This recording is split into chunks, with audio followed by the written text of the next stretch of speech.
Nah,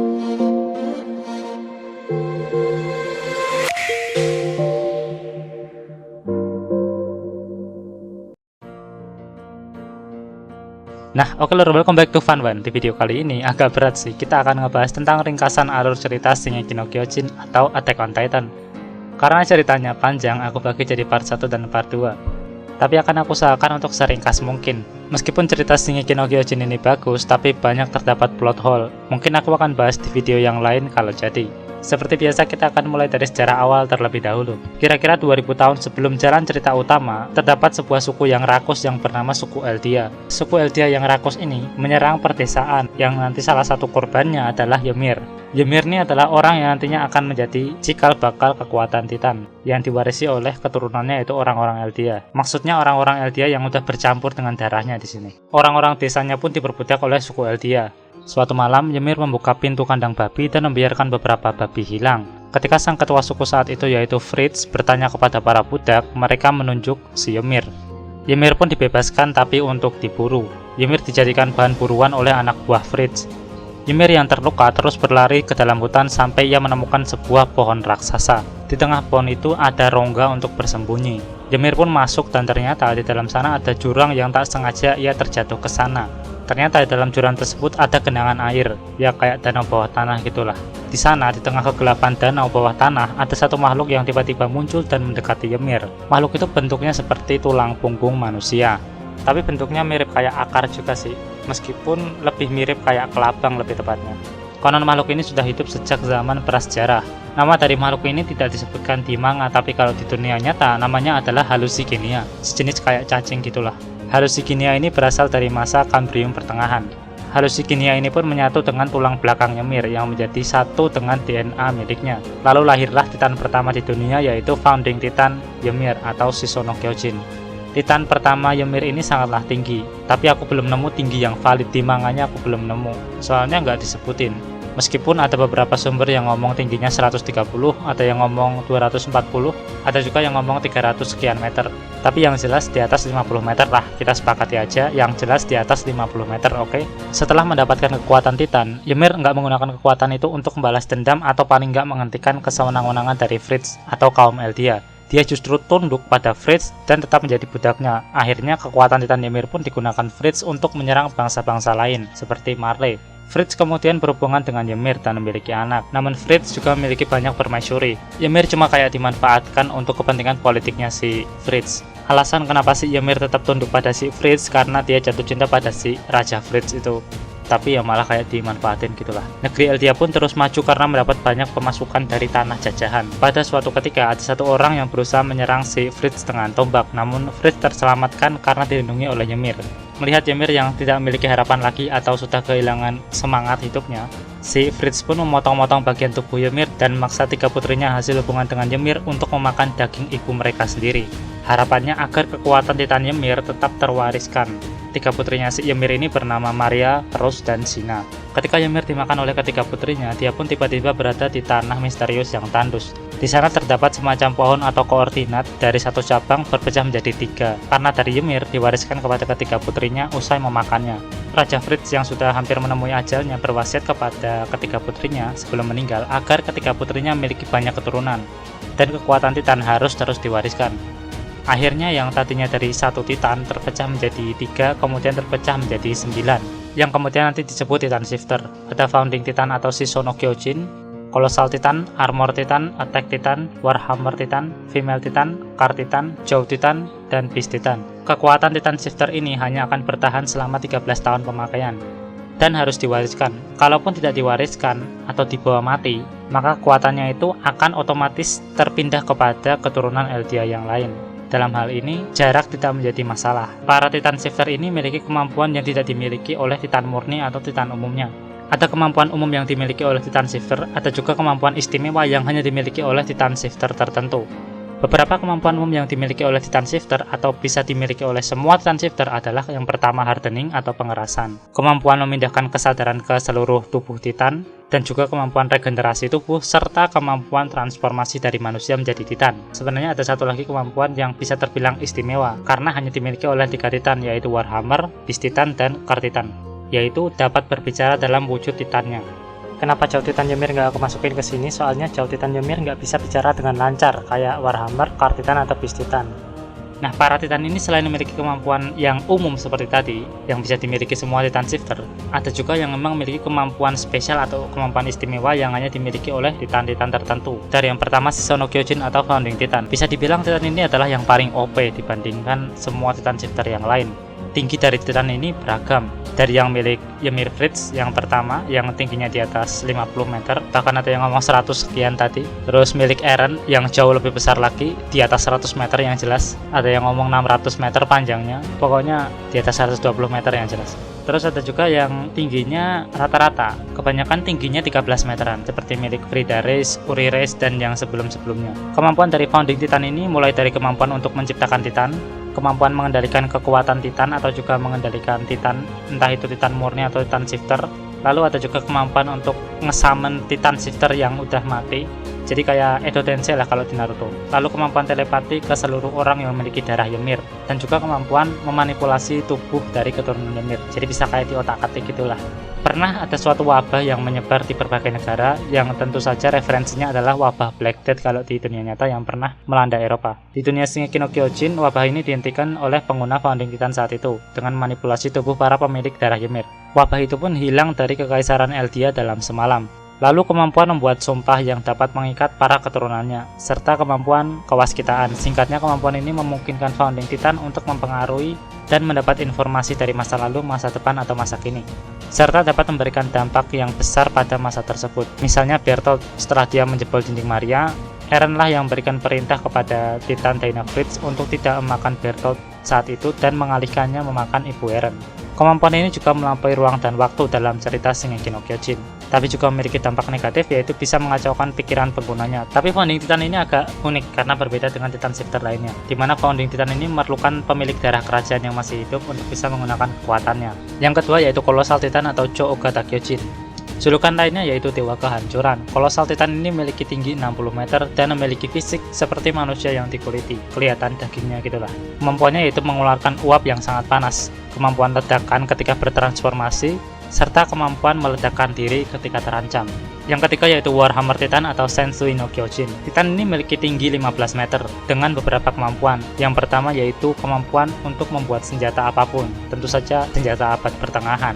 Coba bayangke senjata nuklir ngono kuwi lah, aneh-aneh wae.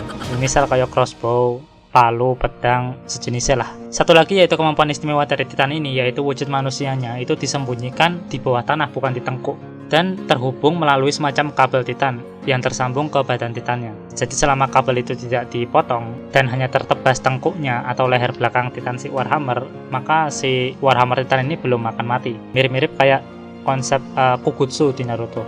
Yang keempat yaitu Attack Titan atau Shingeki no Kyojin.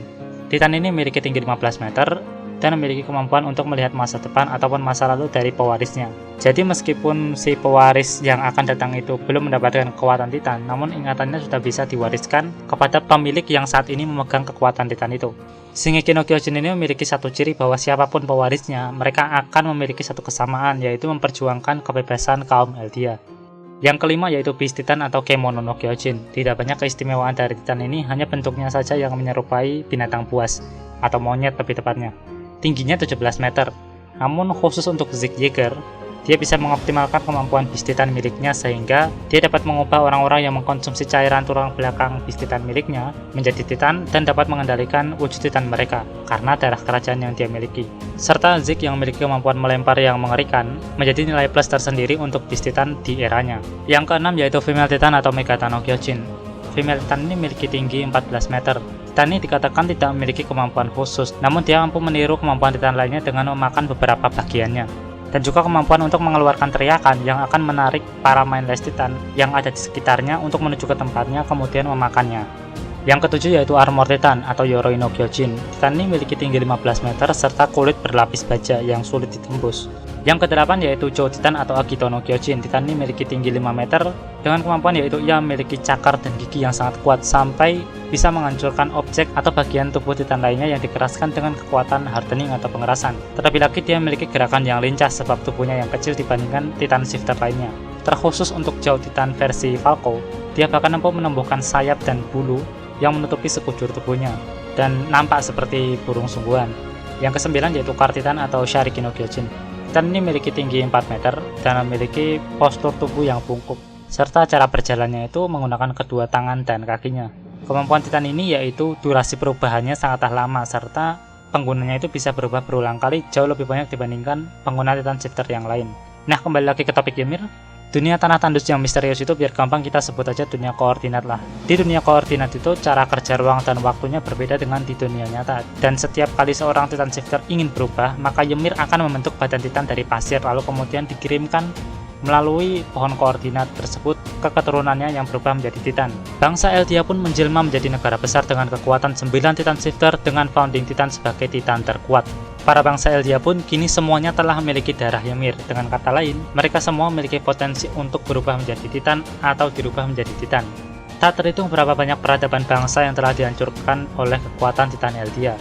Di antara sekian banyak musuh bangsa Eldia, salah satu yang menjadi sekutu dari bangsa Eldia adalah negara Hizuru. Klan dari pemimpin negara Hizuru ini adalah klan Azumabito, atau ada juga yang menyebut kaum Oriental atau kaum Timur. Ada juga keluarga Ackerman. Para Ackerman ini adalah pelindung keluarga kerajaan Eldia pada masa lalu. Insting bertarung mereka serta kemampuan bertahan hidup mereka yang jauh di atas manusia biasa membuat mereka mendapatkan posisi yang istimewa, yaitu untuk melindungi raja. Bahkan mereka bisa disebut manusia dengan kekuatan Titan dalam wujud manusia. Karena para Ackerman ini sejatinya merupakan hasil percobaan dalam tanda kutip penggabungan subjek Ymir dengan kekuatan Titan, maka lahirlah ras Ackerman, yaitu ras pelayan dan pelindung para raja-raja Eldia. Ketika kekaisaran Eldia telah menjadi negara adidaya dan adikuasa, di sanalah mereka akhirnya mulai kekurangan musuh. Dari sinilah perang internal pun mulai terjadi dan pada akhirnya akan mencetuskan terjadinya perang besar Titan.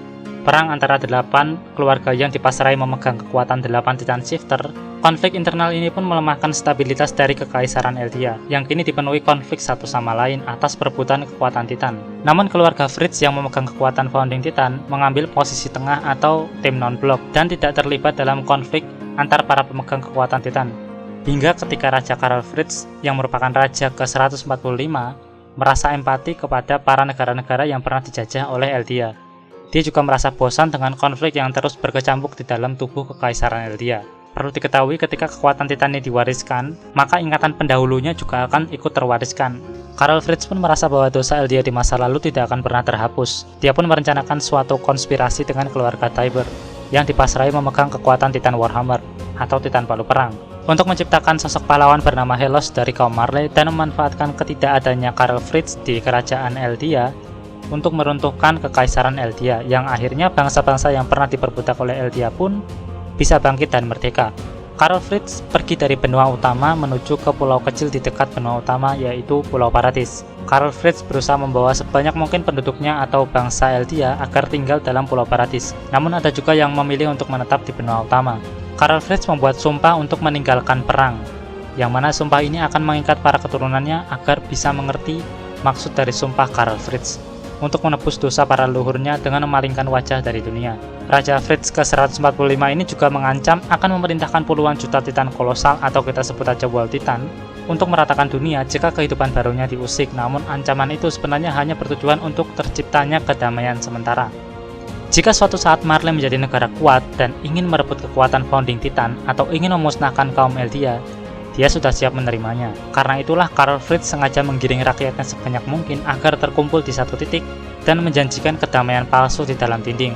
Puluhan juta Titan kolosal berukuran 50 meter ini pun membentuk dinding 3 lapis. Ketika dinding ini pun diberi nama sesuai dengan 3 nama putri dari Raja Fritz yang pertama, yaitu Maria, Rose, dan Sina. Ada beberapa distrik di dalam dinding ini. Yang paling selatan ada distrik Shigansina, lalu ada wilayah dinding Maria bagian dalam, ke utara ada distrik Tros, ke timur ada distrik Karanes, ke barat ada distrik Rolfa, dan di utaranya ada distrik Utopia. Kemudian jika kita masuk ada wilayah dinding Ros bagian dalam, dan di sekitar dinding Sina ada 4 distrik, yaitu di utara ada distrik Orfut, di bagian barat ada distrik Yarakel, di selatannya ada Hermage, dan di timurnya ada Stohes. Kemudian jika kita masuk ada bagian dinding Cina bagian dalam, lalu ada wilayah bangsawan atau kerajaan, yaitu distrik Mitras. Nah, Karl Fritz menggunakan kemampuan Founding Titan untuk menghapus ingatan para pengikutnya yang ikut pergi ke Pulau Paradis, agar mereka tidak ingin kembali ke benua utama, serta menanamkan doktrin sejarah bahwa dunia di luar dinding sudah kiamat akibat munculnya Titan. Yang tersisa hanyalah manusia yang ada dalam dinding.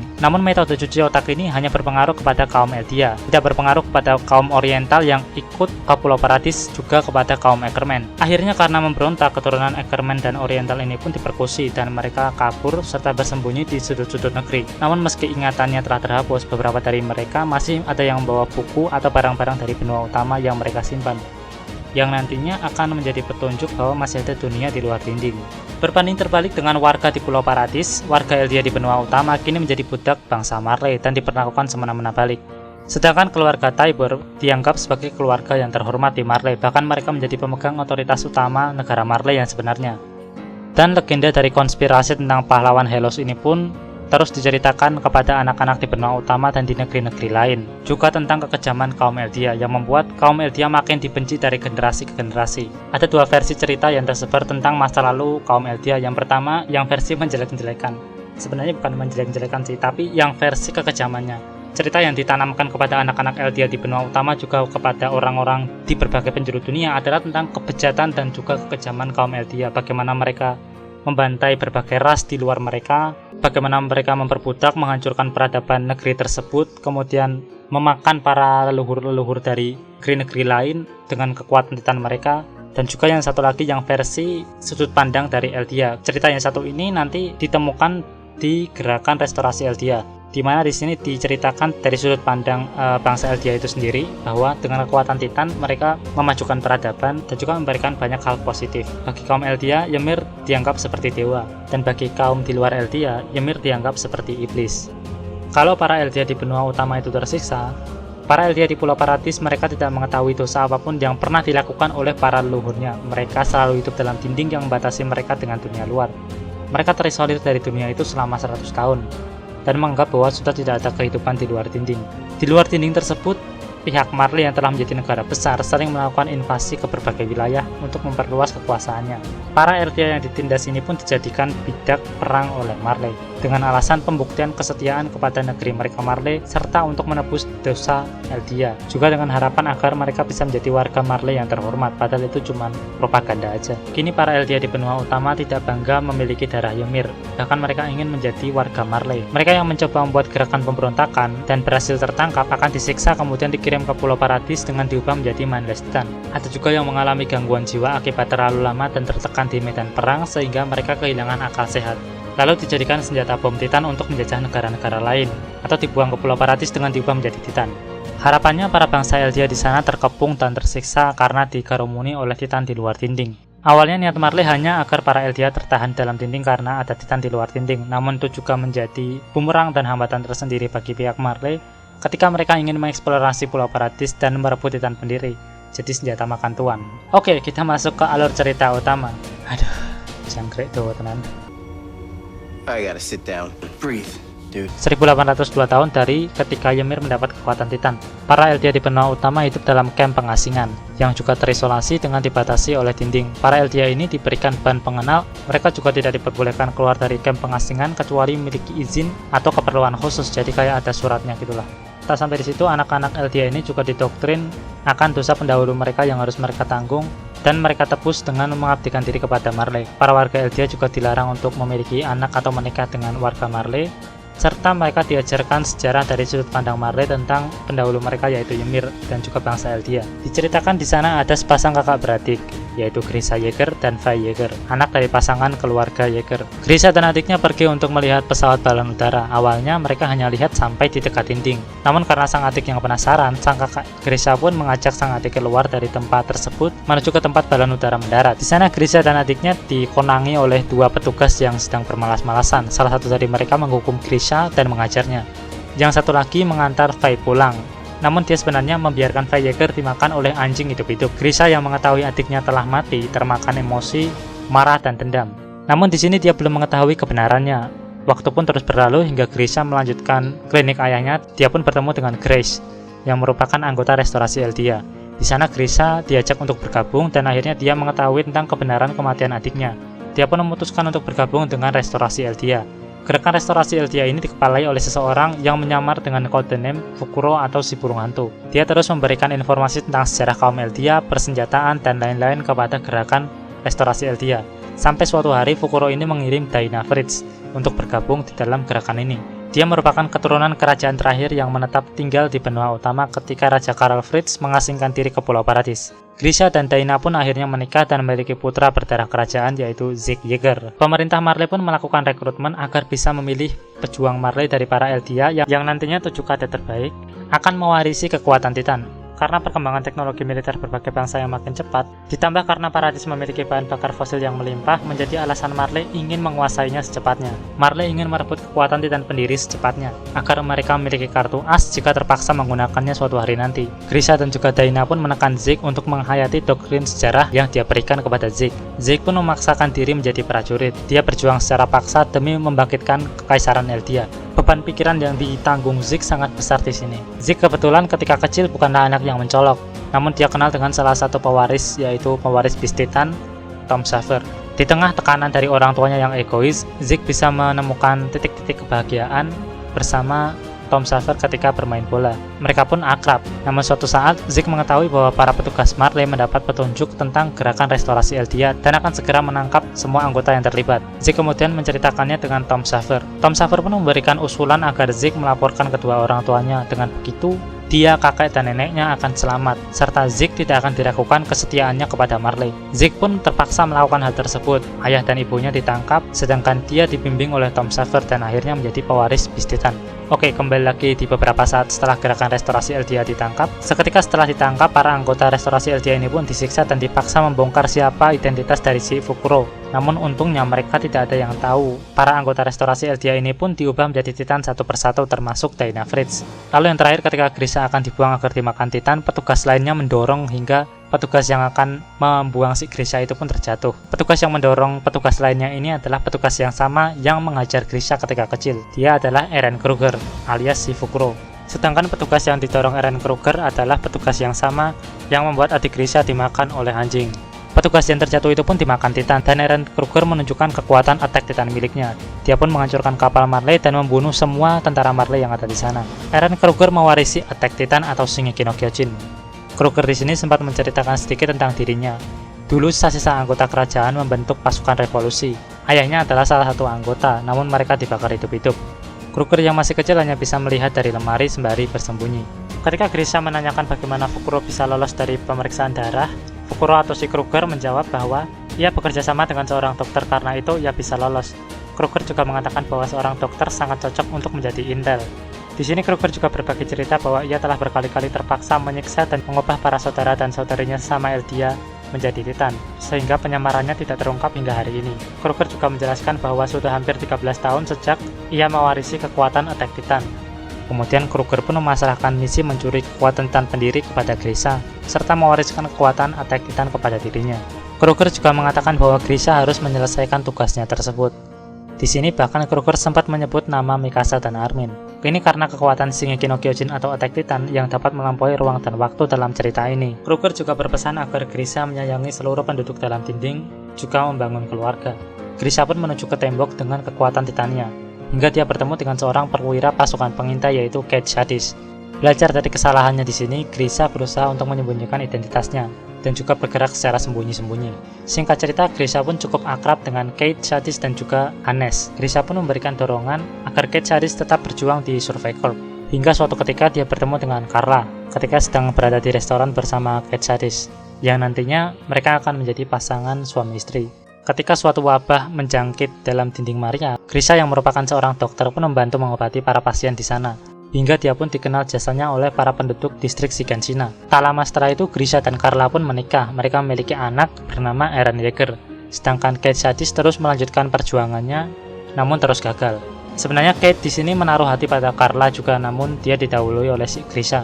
Tak lama karena ia merasa bahwa dia bukan orang yang spesial di pasukan pengintai, atau bukan orang yang memiliki kemampuan spesial di pasukan pengintai, Cait Shadis pun mengundurkan diri dari pasukan pengintai, yang kemudian dia melanjutkan karirnya sebagai pembina para kadet. Marley kini memiliki 6 Titan Shifter di kemiliteran mereka. dan satu Titan di keluarga bangsawan Eldia di Marley, yaitu keluarga Tybur. Mereka berusaha untuk merebut Titan pendiri atau founding Titan dari pemiliknya. 6 Titan itu ada Armor Titan yang diwarisi oleh Rainer Braun, Car Titan yang diwarisi oleh Big Finger, Beast Titan yang diwarisi oleh Zeke Yeager, Female Titan yang diwarisi oleh Annie Leonhardt, Colossal Titan yang diwarisi oleh Bertolt Hoover, dan Joe Titan yang diwarisi oleh Marcel Galliard. Sebenarnya ada satu kadet lagi yang tidak terpilih dan menjadi kadet cadangan, yaitu Porco Galliard. Porco ini adalah adik dari si Marcel. Porco sengaja dijelek-jelekan image-nya oleh si kakak, yaitu Marcel, agar dia selamat dan tidak perlu mewarisi kekuatan Titan, hingga akhirnya malah si Rainer lah yang terpilih. Rainer sendiri adalah anak hasil dari hubungan orang Marley dan Eldia, namun dia ditinggal oleh ayahnya dan hanya hidup bersama ibunya. Hampir mirip dengan si Zeke, dia bukanlah anak yang mencolok, namun akhirnya dia berhasil mewarisi Armor Titan. Dan untuk Warhammer Titan dipegang oleh keluarga Tybur, lebih tepatnya oleh Lara Tybur. Namun para keluarga Tybur ini tidak pernah terlibat dalam konflik kemiliteran Marley secara langsung. Ketika para kadet pewaris Titan ini dirasa sudah siap, mereka pun dikirim ke Pulau Paradis. Ada 4 yang dikirim, yaitu Marcel, Rainer, Annie, dan Bertolt. Namun sebelum mencapai dinding, Marcel dimakan oleh Mindless Titan Ymir, yang akhirnya membuat kekuatan Jauh Titan Marcel pindah ke Ymir. Ymir di sini bukan keturunan langsung dari Ymir, maksudnya dia bukan pemilik darah kerajaan lah.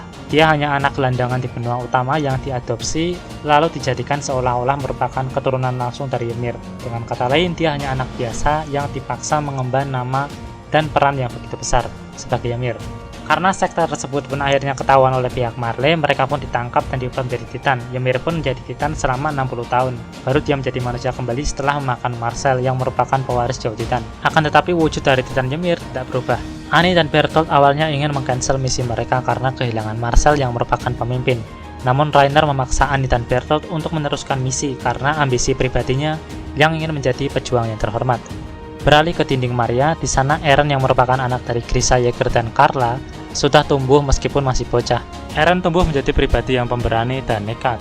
Bahkan tanpa Grisha perlu mendoktrin si Eren berpikir bahwa jika mereka hanya hidup tanpa berjuang dan memilih damai dalam dinding, mereka tidak ada bedanya dengan binatang. Tak hanya itu, Eren juga memiliki keinginan untuk mengetahui seperti apa dunia di luar dinding.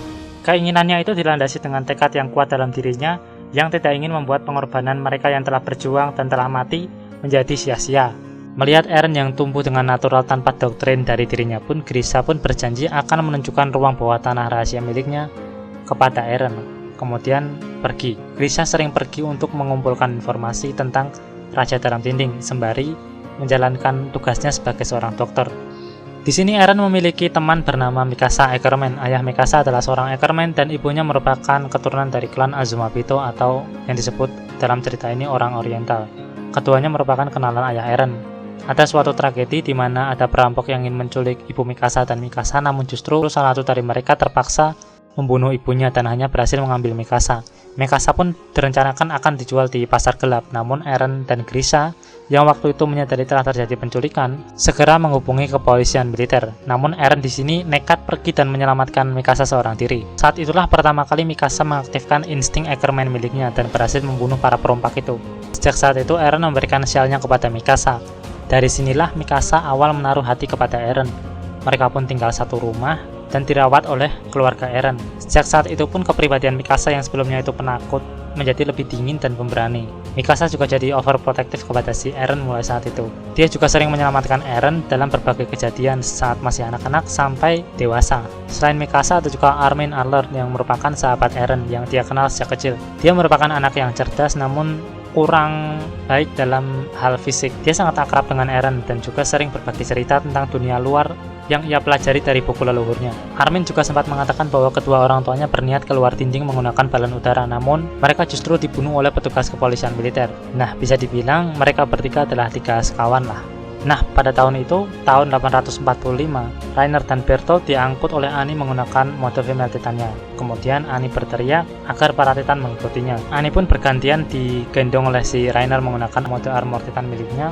Kemudian ketika mereka sudah dekat dengan dinding Maria, Bertolt pun berubah menjadi Colossal Titan, kemudian menjebol dinding distrik Shiganshina, yang menyebabkan ada lubang besar yang membuat para Titan akhirnya bisa masuk. Eren, Mikasa, dan Armin juga menjadi saksi yang menyaksikan insiden tersebut, yang nantinya akan disebut sebagai insiden jebolnya dinding Maria. Di sini Ibu Eren tertimpa reruntuhan rumahnya dan dia tidak bisa beranjak dari sana. Akhirnya Hannes pun datang. Hannes di sini awalnya ingin melawan Titan Dyna untuk membalas budi keluarga Eren, namun ia terlalu takut ketika bertemu Titan. Ya karena nggak pernah berhadapan secara langsung sih. Dan Hannes akhirnya membawa pergi menyelamatkan Eren dan si Mikasa. Sedangkan di sini ibu Eren dimakan oleh satu Titan yang merupakan Titan Dynafritz. Ini gue rasa dua pikiran karma mergo pucuk pertama balas dendam karo pucuk keloro. Pikiran elek tenan tuh. Nah, Mikasa dan Eren yang masih bocah ini pun dibawa oleh Hannes ke kapal pengungsian. Kemudian tak lama dilanjutkan dengan Reiner yang menggunakan mode armor Titan miliknya menjebol dinding Maria yang lebih luas. Insiden ini pun menewaskan 10.000 orang. Akhirnya pihak kerajaan Paradis pun terpaksa harus menampung para pengungsi dari dinding Maria ke dinding Rose yang ukurannya tentu lebih kecil. Ketika melihat insiden ini, Eren pun bersumpah untuk membunuh seluruh Titan sampai tak tersisa.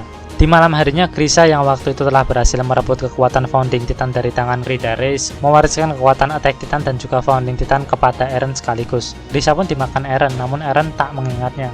Eren juga tak tahu di mana ayahnya sejak saat itu. Tahu-tahu dia sudah memakai kalung kunci ruang bawah tanah rumahnya. Nah, ketika Eren pingsan pasca memakan ayahnya, Eren pun dibawa oleh Cait Sadis ke kamp pengungsian. Pada siang hari dan juga hari-hari berikutnya, mulai terjadilah ketimpangan dan kekurangan pangan. Untuk mengatasi hal tersebut, para pengungsi pun dikirim untuk bercocok tanam dan juga melakukan ekspedisi perebutan dinding Maria pada tahun 846. 250.000 pengungsi dikerahkan dalam ekspedisi ini, yang itu hampir seperlima populasi manusia dalam dinding, dan hanya sekitar 100 orang yang berhasil selamat dari ekspedisi itu. Populasi manusia dalam dinding pun berkurang dan stabilitas kerajaan bisa dipertahankan. Di sini Annie, Bertolt, dan juga si Reiner juga sudah menyusup ke dalam dinding. Karena mereka menyusup di tengah-tengah kekacauan yang terjadi ketika insiden jebolnya dinding Maria. Setelah tumbuh menjadi remaja, Eren, Armin, dan Mikasa pun masuk ke pasukan militer dan menjadi kadet angkatan ke-104. Di sini 3 mata-mata Marley juga menyusup, yaitu Annie, Bertolt, dan juga Reiner. Mereka juga member angkatan ke-104.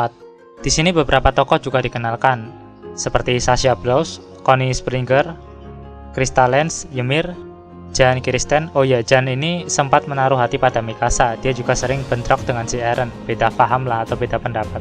Berbeda dengan Eren yang ingin masuk ke pasukan pengintai, Jan ingin masuk ke kepolisian militer. Dia ingin hidup enak dan berada di pusat distrik. Alasan yang umum sih sebenarnya. Meskipun nantinya Jan juga akan berubah seiring dengan berjalannya waktu dan bertambah pengalaman. Tapi meskipun si Jan ini menaruh hati pada si Mikasa, dia kalah sama si Eren, kalah start duluan sih. Anggota yang lain ada juga si Marco Bot, Thomas, dan si Reiner. Reiner diceritakan di sini dia punya fisik yang kuat, juga mental yang baik sebagai prajurit. Dia juga seorang pelopor dalam angkatannya dan juga orang yang dipercaya oleh teman-temannya. Reiner di sini juga diceritakan menaruh hati kepada Krista. Selain itu ada juga Annie. Annie ini memiliki sifat yang cenderung lebih ke kurang interaktif dan juga nggak banyak bercakap dengan orang lain, tapi dia sangat handal dalam pertarungan tangan kosong. Kembali ngulas ke tokoh-tokoh yang aku sebutkan sebelumnya, ada Connie Springer. Connie ini handal dalam melakukan gerakan yang tajam, tapi masalahnya otaknya kurang tajam. Bertolt ini sangat berbakat tapi kurang inisiatif. Bertolt juga diceritakan menaruh hati sama si Annie, tapi nggak pernah terungkap. Ada juga Sasha. Sasha ini berbakat dalam melakukan gerakan yang sifatnya inisiatif, tapi dia kurang cocok dalam operasi yang terorganisir. Terus untuk si Jan, dia memiliki kemampuan pengendalian 3D manuver yang terbaik.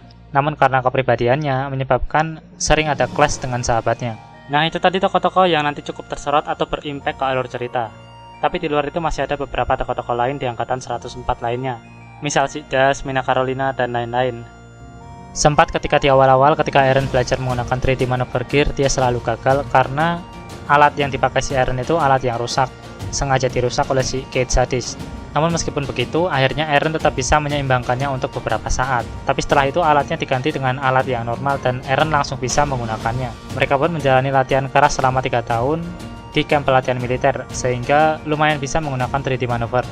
Hingga upacara kelulusan pun diumumkan, dan 10 lulusan terbaik dari angkatan 104 adalah Mikasa, Reiner, Bertolt, Annie, Eren, Jan, Marco, Connie, Sasha, dan Krista. Mereka 10 lulusan terbaik bisa bergabung di pasukan manapun. Namun Eren yang emang berniat untuk masuk ke pasukan pengintai diikuti oleh si Armin dan Mikasa. Keinginan Eren untuk masuk ke pasukan pengintai sebenarnya udah sejak kecil, karena Eren emang takjub dengan pasukan pengintai. Keberanian mereka menjelajah dunia luar dinding dan bertarung demi kebebasan umat manusia dalam dinding, ditambah lagi ambisinya untuk membasmi para Titan. membuatnya makin kuat lagi ambisinya untuk masuk ke pasukan pengintai yang memiliki persentase paling besar untuk menghadapi Titan. Melihat Eren pun beberapa temannya cukup terpengaruh dan akhirnya nanti bergabung di pasukan pengintai. Sebelum lanjut aku akan jelaskan sedikit, jadi para Eldia di Pulau Paratis ini memiliki peradaban mereka sendiri. Mereka hidup dalam dinding 3 lapis yaitu dinding Maria, Rose, dan Sina. Selain dinding 3 lapis, ada juga wilayah kecil atau distrik yang juga masih dilindungi dinding. Ibu kota dari negeri Eldia di Pulau Paratis adalah Mitras. Di bawah ibu kota ini ada sebuah distrik bawah tanah yang dulunya adalah tempat yang direncanakan untuk imigrasi, namun kini ditinggalkan. Beberapa yang dipersekusi juga tinggal di bawah sana. Di Pulau Paratis ini seiring dengan perkembangan zaman, persenjataan pun mulai berkembang, hingga mereka bisa mengembangkan senjata pembunuh Titan yang hanya ada di Pulau Paratis yang disebut 3D Maneuver Gear. Senjata ini memungkinkan penggunanya untuk terbang dengan mengaitkan kait atau penjepit ke arah pepohonan yang besar atau bangunan yang kemudian akan didorong dengan tenaga gas serta dilengkapi dengan pedang yang bisa diganti apabila sudah mulai tumpul atau patah. Teknologi ini hanya ada di Pulau Paratis dan mengandalkan insting serta kelincahan dan kemahiran penggunanya dalam melakukan manuver untuk menyerang Titan. Untuk bahan bakar dari 3D Maneuver Gear, ini menggunakan bahan bakar yang hanya ada di Pulau Paratis yaitu Iceberg Stone.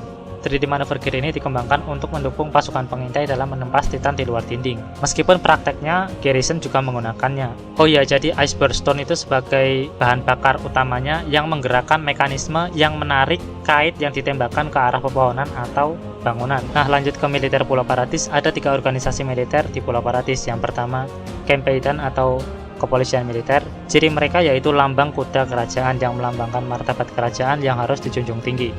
Mereka biasanya adalah 10 lulusan terbaik dari akademi militer. Pekerjaan mereka yaitu melayani raja serta melakukan operasi tangkap tangan, membungkam para pemberontak, hingga menggelapkan senjata atau menutupi sejarah jika perlu dilakukan, bahkan membunuh orang-orang yang berpotensi akan menyebabkan konflik di kerajaan. Senjata umum mereka adalah senjata laras panjang, dan mereka tidak terbiasa menggunakan 3D manuver, bahkan mereka perlu izin khusus untuk menggunakannya. Yang kedua yaitu Garrison atau Jotunheim atau pasukan penjaga dinding gampangannya. Lambang mereka adalah bunga mawar lengkap dengan durinya, yang melambangkan kewajiban mereka untuk menjaga dinding serta kehidupan di dalamnya. Pasukan ini anggotanya paling banyak. Mereka biasanya menggunakan 3D Maneuver Gear, senjata laras panjang, juga bazooka. Karena pasukan ini jumlahnya banyak, tak jarang juga banyak dari mereka yang memakan gaji buta. Para elit Garrison ini bisa dibilang kemampuannya setara dengan para pasukan pengintai yang semi-pro atau senior lah kasarannya. Namun kebanyakan dari mereka kurang mahir dalam pertarungan dengan Titan karena jarang bertarung secara langsung. Tugas pokok mereka adalah mengamankan dinding dari serangan Titan, melakukan evakuasi jika terjadi kekacauan atau diperlukan, juga mengorganisir masyarakat agar tetap tertib. Yang ketiga yaitu Chosahedan atau Survey Corps atau pasukan pengintai. Ini adalah ujung tombak militer Pulau Paratis. Bisa dibilang pasukan pengintai memiliki kemampuan tertinggi di tiap anggotanya jika dibandingkan dengan kelompok militer lainnya. Lambang mereka adalah 2 sayap burung yang saling menyilang, yang melambangkan tujuan mereka yaitu mencari kebebasan atas penindasan dan keterjajahan dari para Titan. Tugas mereka adalah mengeksplorasi dunia di luar dinding, melakukan penjelajahan, serta membasmi Titan. Karena sangat sering bertemu Titan, tentu kemampuan tempur mereka di atas rata-rata. Mereka juga ahli dalam penggunaan semua senjata kerajaan, serta pertarungan tangan kosong, berkuda, dan tentu saja sangat mahir dalam menggunakan 3D Maneuver Gear, taktik perang, dan lain-lain. Namun jumlah mereka sangat sedikit jika dibandingkan dengan pasukan lainnya. Karena mereka juga sangat sering bertemu Titan, maka otomatis besar juga kemungkinan banyak jatuhnya korban di tiap misi yang mereka laksanakan. Kerajaan ini dipimpin oleh keluarga yang bermarga Reiss, yang memegang kekuatan founding Titan secara turun-temurun. Oke, lanjut, para kadet yang baru lulus ini pun pertama-tama diberikan misi untuk mengganti dan melakukan perawatan bazooka yang ada di atas dinding. Di sini Sasha sempat-sempatnya nyolong daging, tapi karena emang hobinya si Sasha ini makan sih sebenarnya. Di sana tanpa disadari, tiba-tiba kolosal Titan muncul dan menghancurkan tembok distrik Trost, yang mengakibatkan dinding jebol dan banyak Titan yang masuk.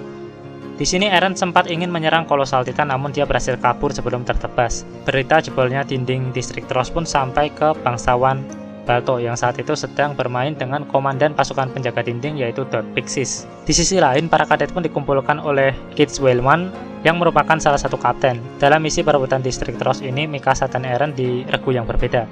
Mikasa mengamankan penduduk yang melakukan evakuasi, sedangkan Eren mendukung barisan garis depan bersama Armin, Thomas, dan beberapa rekannya.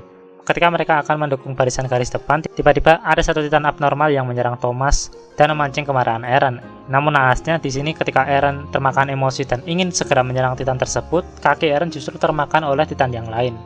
Tak hanya itu, satu persatu regu timnya pun termakan oleh Titan, hingga Armin pun ketakutan dan tak sanggup bergerak. Saat Armin akan dimakan Titan, Eren pun datang dan menolong Armin. Armin di sini berhasil selamat, namun Eren dimakan Titan. Di tempat lain, Mikasa membantu pengamanan para penduduk dalam melakukan evakuasi. Di sini terlihat kemampuan Mikasa yang di atas rata-rata. Dibandingkan para senior, pasukan penjaga dinding, Mikasa masih jauh lebih ahli. Di sini juga sempat Mikasa mengancam pemilik perusahaan Rivers, yaitu Timo Rivers, yang malah mendahulukan muatan perusahaannya dibandingkan evakuasi. Yang akhirnya evakuasi pun berhasil berjalan dengan lancar dengan bantuan Mikasa. Di sini ada satu anak kecil yang berterima kasih dengan Mikasa, namanya adalah Louis. Para anggota pun diperintahkan untuk mundur, namun sayangnya bahkan tempat pengisian gas telah dikepung oleh Titan. Tak hanya itu, banyak juga prajurit yang telah kehilangan semangat juang mereka. Armin di sini berhasil selamat. Armin pun mengatakan pada Mikasa bahwa Eren telah mati bersama anggota regu lainnya. Mikasa pun tak patah hati, namun dia melontarkan kalimat sindiran untuk melampiaskan emosi yang sedang ia rasakan. Kata-kata sindiran Mikasa pun berhasil menyindir si Jan, dan Jan pun berhasil memancing para kadet untuk bangkit. Mereka pun menuju ke tempat pengisian gas, namun di sini Mikasa bergerak tanpa berpikir. Ia hanya mengikuti instingnya dan melampiaskan kepedihannya melalui gerakan yang ia lakukan sembari membunuh Titan. Di sini Janlah yang memimpin para kadet di belakang Mikasa. Dan benar saja, Mikasa pun lama-kelamaan kehabisan gas.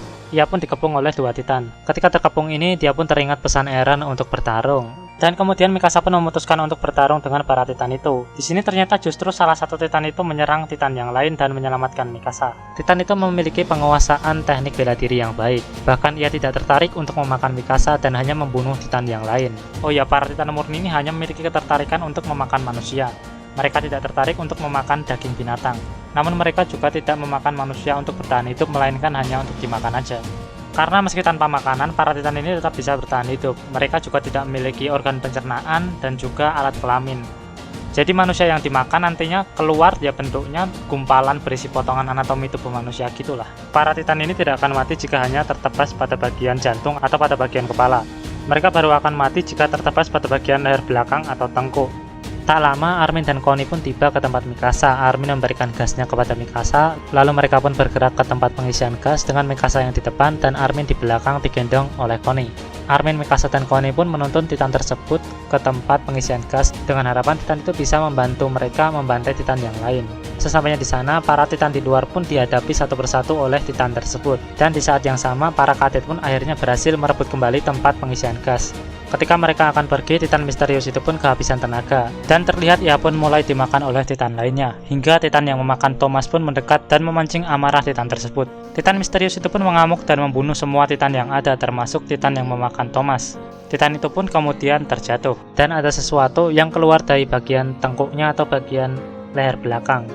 Ternyata itu adalah Eren. Erenlah sang Titan misterius itu. Dalam insiden kali ini, para pasukan pengintai yang merupakan ujung tombak dari pasukan militer di Pulau Paradis sedang dalam ekspedisi ke Dinding Maria dan sudah berangkat sejak pagi. Karena itu mereka tidak tahu jika distrik Trost telah dijebol oleh Colossal Titan. Dalam pasukan ini terdapat banyak sekali elit seperti Komandan Erwin Smith, Levi Ackerman yang digadang-gadang sebagai manusia terkuat, Mike Zacharias, Nanaba, Hanji Zoe, dan lain-lain. Meskipun merupakan pasukan dengan rata-rata kemampuan tertinggi, ketika pasukan pengintai memasuki wilayah Titan, korbannya masih di atas 30%. Namun saat ini di bawah kepemimpinan Erwin Smith, korbannya jauh lebih sedikit dibandingkan ketika era Cage Jadis. Setelah kabar bahwa distrik Trost telah dijebol sampai kepada pasukan pengintai, mereka pun segera kembali ke distrik Trost secepat mungkin. Eren pun tak lama sadar, namun dia, Armin, dan Mikasa telah dikepung oleh para pasukan penjaga yang dipimpin oleh Kids Wellman. Para pasukan penjaga dinding yang ngakunya senior ini, mereka hanya bergerak karena ketidaktahuan mereka dan ketakutan mereka, lalu main tembak aja. Eren pun menunjukkan transformasinya ke wujud setengah Titan dan melindungi Armin serta Mikasa. Eren pun berencana menuju ke tempat bawah tanah milik ayahnya di distrik Shiganshina. Harapannya di sana mereka bisa menemukan petunjuk. Namun Armin mengambil inisiatif dan berusaha meyakinkan para prajurit dengan sumpah pengabdiannya. Untunglah komandan tertinggi pasukan Garrison yaitu Dot Pixis datang tepat waktu dan mengambil alih komando. Dengan rencana Armin dan juga kekuatan Titan Eren, mereka berencana menyegel lubang dinding distrik Trost dengan batu raksasa. Dot Pixis pun melontarkan kebohongan dan mengatakan bahwa Eren adalah hasil percobaan militer. Tentu banyak yang tak percaya begitu saja. Bahkan beberapa prajurit pun ingin meninggalkan medan perang, namun akhirnya dia berhasil meyakinkan para prajuritnya. Lord Pixis pun memberikan mandat kepada Ian Detrich sebagai pemimpin pasukan didampingi oleh Eko Brzezinska dan Mitapi Yarnach. Mereka adalah para elit pasukan garrison. Rencana Armin pun dijelaskan di sini. Rencananya adalah menempatkan para pasukan sebanyak mungkin untuk memancing para titan agar berkumpul di pojok distrik sambil menembaki mereka dengan meriam. Jadi para kadet dan para pasukan tidak perlu bertarung di sini. Sedangkan Eren dan para elit pasukan garrison menuju ke batu raksasa yang terlempar akibat jebolnya dinding. Di sini Mikasa juga ikut membantu. Awalnya Eren tak terkendali, bahkan ia sempat menyerang Mikasa yang menyebabkan ada luka yang tak hilang di pipi kanannya. Namun akhirnya dengan dibantu Armin, Eren pun bisa mengendalikan wujud titannya. Eren pun mengangkat batu tersebut dan berjalan menuju ke lubang distrik Trost. Di sini Marco sempat mendengar pembicaraan Reiner dan Bertolt. Mereka pun menangkap Marco dan menyuruh Annie untuk melepas 3D maneuver gear milik Marco. Marco pun mati dimakan Titan. Dari sini tujuan Reiner, Annie, dan juga Bertolt berubah dari yang tadinya ingin mencuri kekuatan Titan pendiri menjadi ingin menculik kekuatan Titan Eren. Di sisi lain, kru Ian pun membantu melindungi Eren yang sedang dalam perjalanan menuju ke lubang dinding. Di sini Mitapi dan Ian juga terbunuh hingga akhirnya Eren berhasil menyegel lubang di distrik Trost. Mikasa dan Rico berusaha melindungi Eren yang sudah dalam kondisi lemah dan dikepung oleh Titan. Di sini Levi Ackerman dan para pasukan pengintai pun berhasil tiba tepat waktu. Setelah itu butuh 1 hari penuh hingga akhirnya seluruh Titan di distrik Trost berhasil dibasmi. Bahkan pasukan pengintai berhasil menangkap 2 Titan, yaitu Titan yang ukuran 4 meter dan 7 meter hidup-hidup yang diberi nama Sony dan Bin. Kemudian setelah para militer berhasil membasmi para Titan di distrik Trost, mereka pun melakukan evakuasi korban. Di sini terutama para kadet yang banyak membantu melakukan evakuasi korban. Di sini sangat terlihat Annie yang merasa sangat berdosa dan juga terbebani lah karena telah membuat banyak orang harus terbantai. Di sini si Jen juga menemukan mayatnya si Marco yang udah kemakan Titan separuh. Tentu Jen di sini cukup depresi karena si Marco merupakan sahabat dekatnya. Di hari berikutnya Eren pun bertemu dengan Erwin Smith dan Levi Ackerman. Saat itu dia sedang dalam kondisi ditahan. Ia pun mengatakan niatnya untuk bergabung dengan pasukan pengintai. Tak lama Eren pun dibawa ke pengadilan. Di sini yang memimpin jalannya pengadilan adalah komandan militer tertinggi dari ketiga pasukan, yaitu Darius Zakle. Pada pengadilan ini, kepolisian militer dan para bangsawan serta para pedagang dan juga rohaniawan ingin menjatuhkan hukuman mati kepada Eren. Sedangkan para pasukan pengintai ingin agar Eren dimasukkan ke dalam pasukan pengintai dan mendapat pengawasan di sana, meneliti tentang Titan Eren dan juga menjadi kekuatan terbesar untuk pasukan pengintai nantinya. Sempat terjadi aksi kekerasan oleh Levi karena Eren yang terlalu bersemangat. Namun berkat itu pasukan pengintai berhasil mendapatkan Eren dan menyelamatkan Eren dari hukuman mati dengan jaminan bahwa Levi lah yang akan mengawasi Eren. Hari berikutnya pun mereka pergi ke bekas markas pasukan pengintai yang ada di dinding Rose. Di sini Eren bertemu dan satu kru dengan skuad khusus pasukan pengintai yang berada di bawah naungan Levi Ackerman.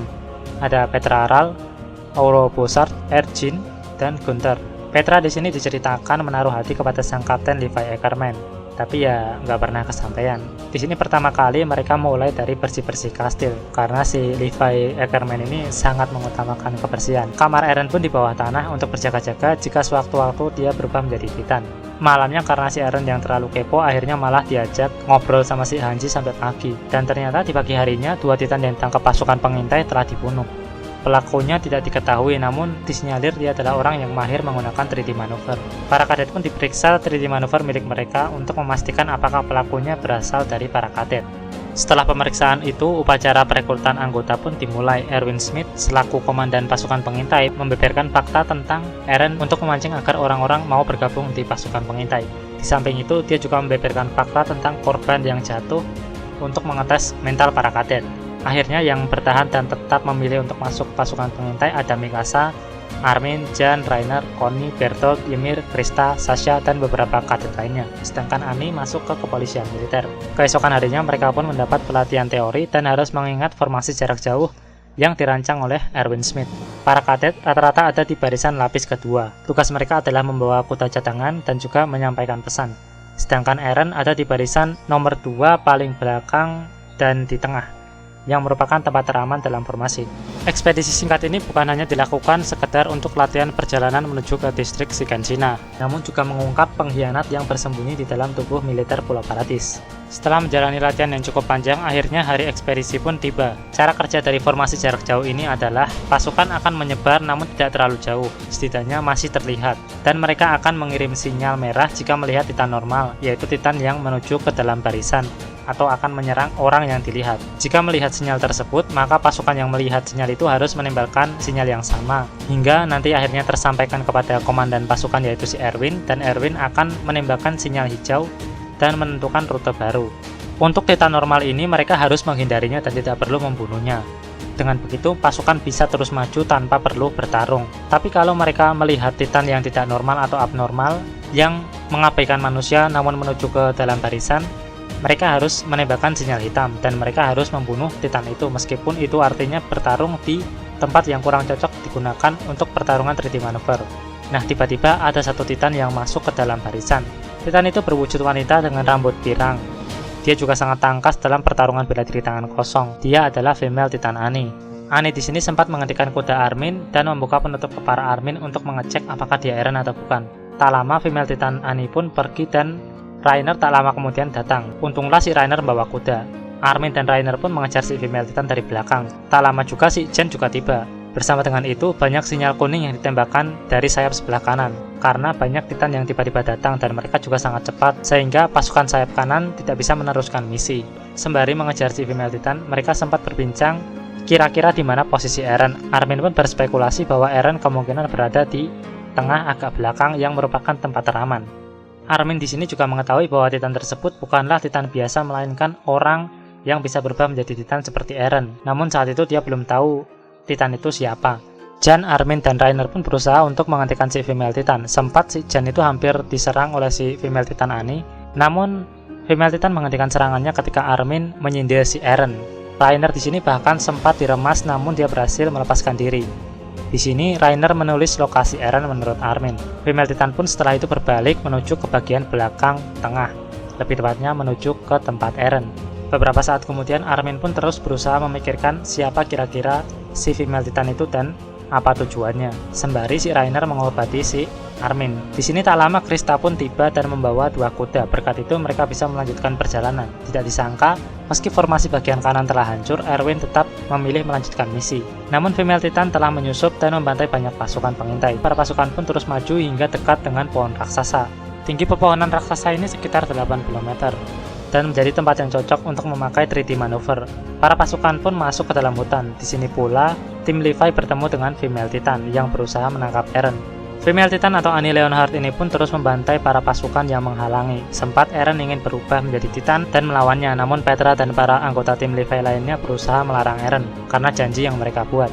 Uniknya di sini Levi memberikan Eren kebebasan untuk memilih apakah dia ingin percaya dengan pasukan pengintai atau percaya dengan dirinya sendiri. Karena tidak ada yang menjamin, yang terbaik menurut mereka adalah yang terbaik. Di sini diceritakan beberapa waktu sebelum operasi keluar dinding, Eren berusaha berubah menjadi Titan namun gagal. Justru ketika ia ingin berusaha meraih sendoklah, dia menjadi Titan. Tentu hal itu mengejutkan anggota yang lain. Di sini mereka menjadi curiga dan ragu pada Eren. Hanya Levi lah yang tetap tenang pada waktu itu. Hingga pada malam harinya barulah diketahui alasan kenapa Eren tidak bisa berubah, karena ia tidak memiliki keinginan yang kuat serta tujuan yang jelas. Para anggota lainnya pun meminta maaf pada Eren dan membuat janji untuk saling percaya satu sama lain. Akhirnya Eren pun memilih untuk percaya kepada anggota timnya, hingga mereka berhasil memancing female Titan ke tempat jebakan yang dipersiapkan oleh Erwin Smith. Eren dan regunya pun terus maju menjauh, sedangkan Levi bergabung dengan Erwin dan pasukan lainnya untuk menginterogasi orang yang berada di dalam tubuh female Titan. Levi dan Mike Zacharias sempat berkombinasi di sini, namun pedang mereka kalah keras dengan kemampuan hardening milik female Titan.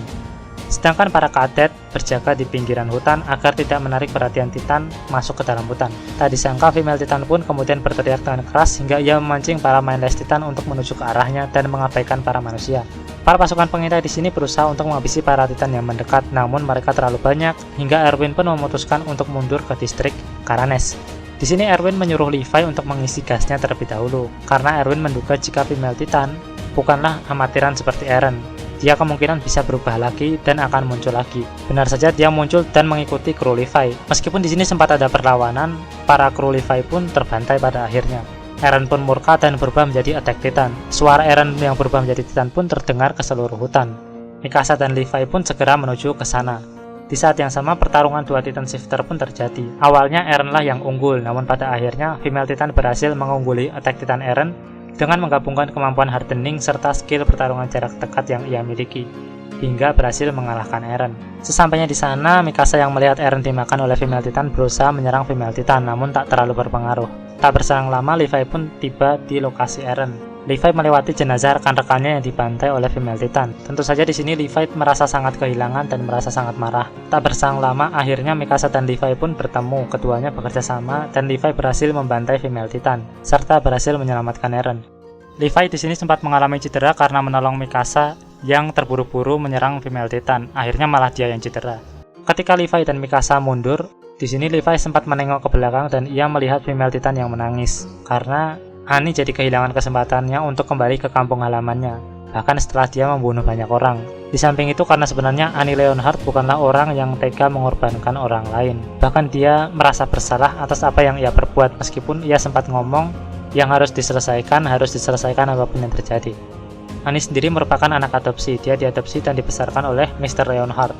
Awalnya tujuannya hanya agar si Annie bisa menjadi pejuang, dan si Mr. Leonhardt ini bisa memanfaatkan itu agar ia bisa hidup mewah. Namun seiring waktu, ia berubah dan menganggap Annie seperti anak kandungnya sendiri. Mr. Leonhardt ini juga yang mengajarkan teknik bela diri tangan kosong kepada Annie. Dia juga berpesan pada Annie agar ia kembali suatu hari nanti. Dalam keadaan pulang pun, para pasukan pengintai masih mengusahakan untuk mengangkut para jenazah, meskipun dalam kondisi terdesak karena dikejar Titan. Akhirnya karena dikejar banyak Titan, para jenazah pun banyak yang terpaksa dibuang untuk mengurangi beban kereta kudanya. Levi di sini yang paling kesiksa sih, karena udah ngelihat si Petra mati, harus ngelihat jenazahnya dibuang pula lagi. Belum lagi ayahnya si Petra di sini malah ngomong dengan gamblang tentang perasaan putrinya ke si Levi. Sano tenan lah si Levi pokoknya. Nah, di sini para kadet angkatan ke-104 pun seakan mendapatkan penguatan tekad setelah melihat banyak pengorbanan yang mereka saksikan. Pemimpin pasukan pengintai pun dipanggil ke ibu kota. Di sini para junior kepolisian militer ditugaskan untuk mengawal mereka dan diberi izin untuk menggunakan 3D maneuver gear. Kepolisian militer ini ada beberapa anggota yang cukup akrab dengan si Annie, tapi ya nggak akrab banget sih sebenarnya. Pokoknya ada si Marlowe dan si Hitch. Si Marlowe ini punya idealisme yang mirip-mirip dengan para ketua kelas lah gampangannya, tapi ketua kelas tertib garis keras lah pokoknya. Nah, kalau si Hitch, dia ini teman sekamarnya si Annie. Dia juga sering goda si Annie dalam beberapa hal. Goda di sini maksudnya bebedo gampangannya. Nah, goda mesti pikiranmu bablas ke teman nanti, yakin aku. Selain itu, di sini juga diceritakan bahwa si Hitch ini juga menaruh hati kepada si Marlowe.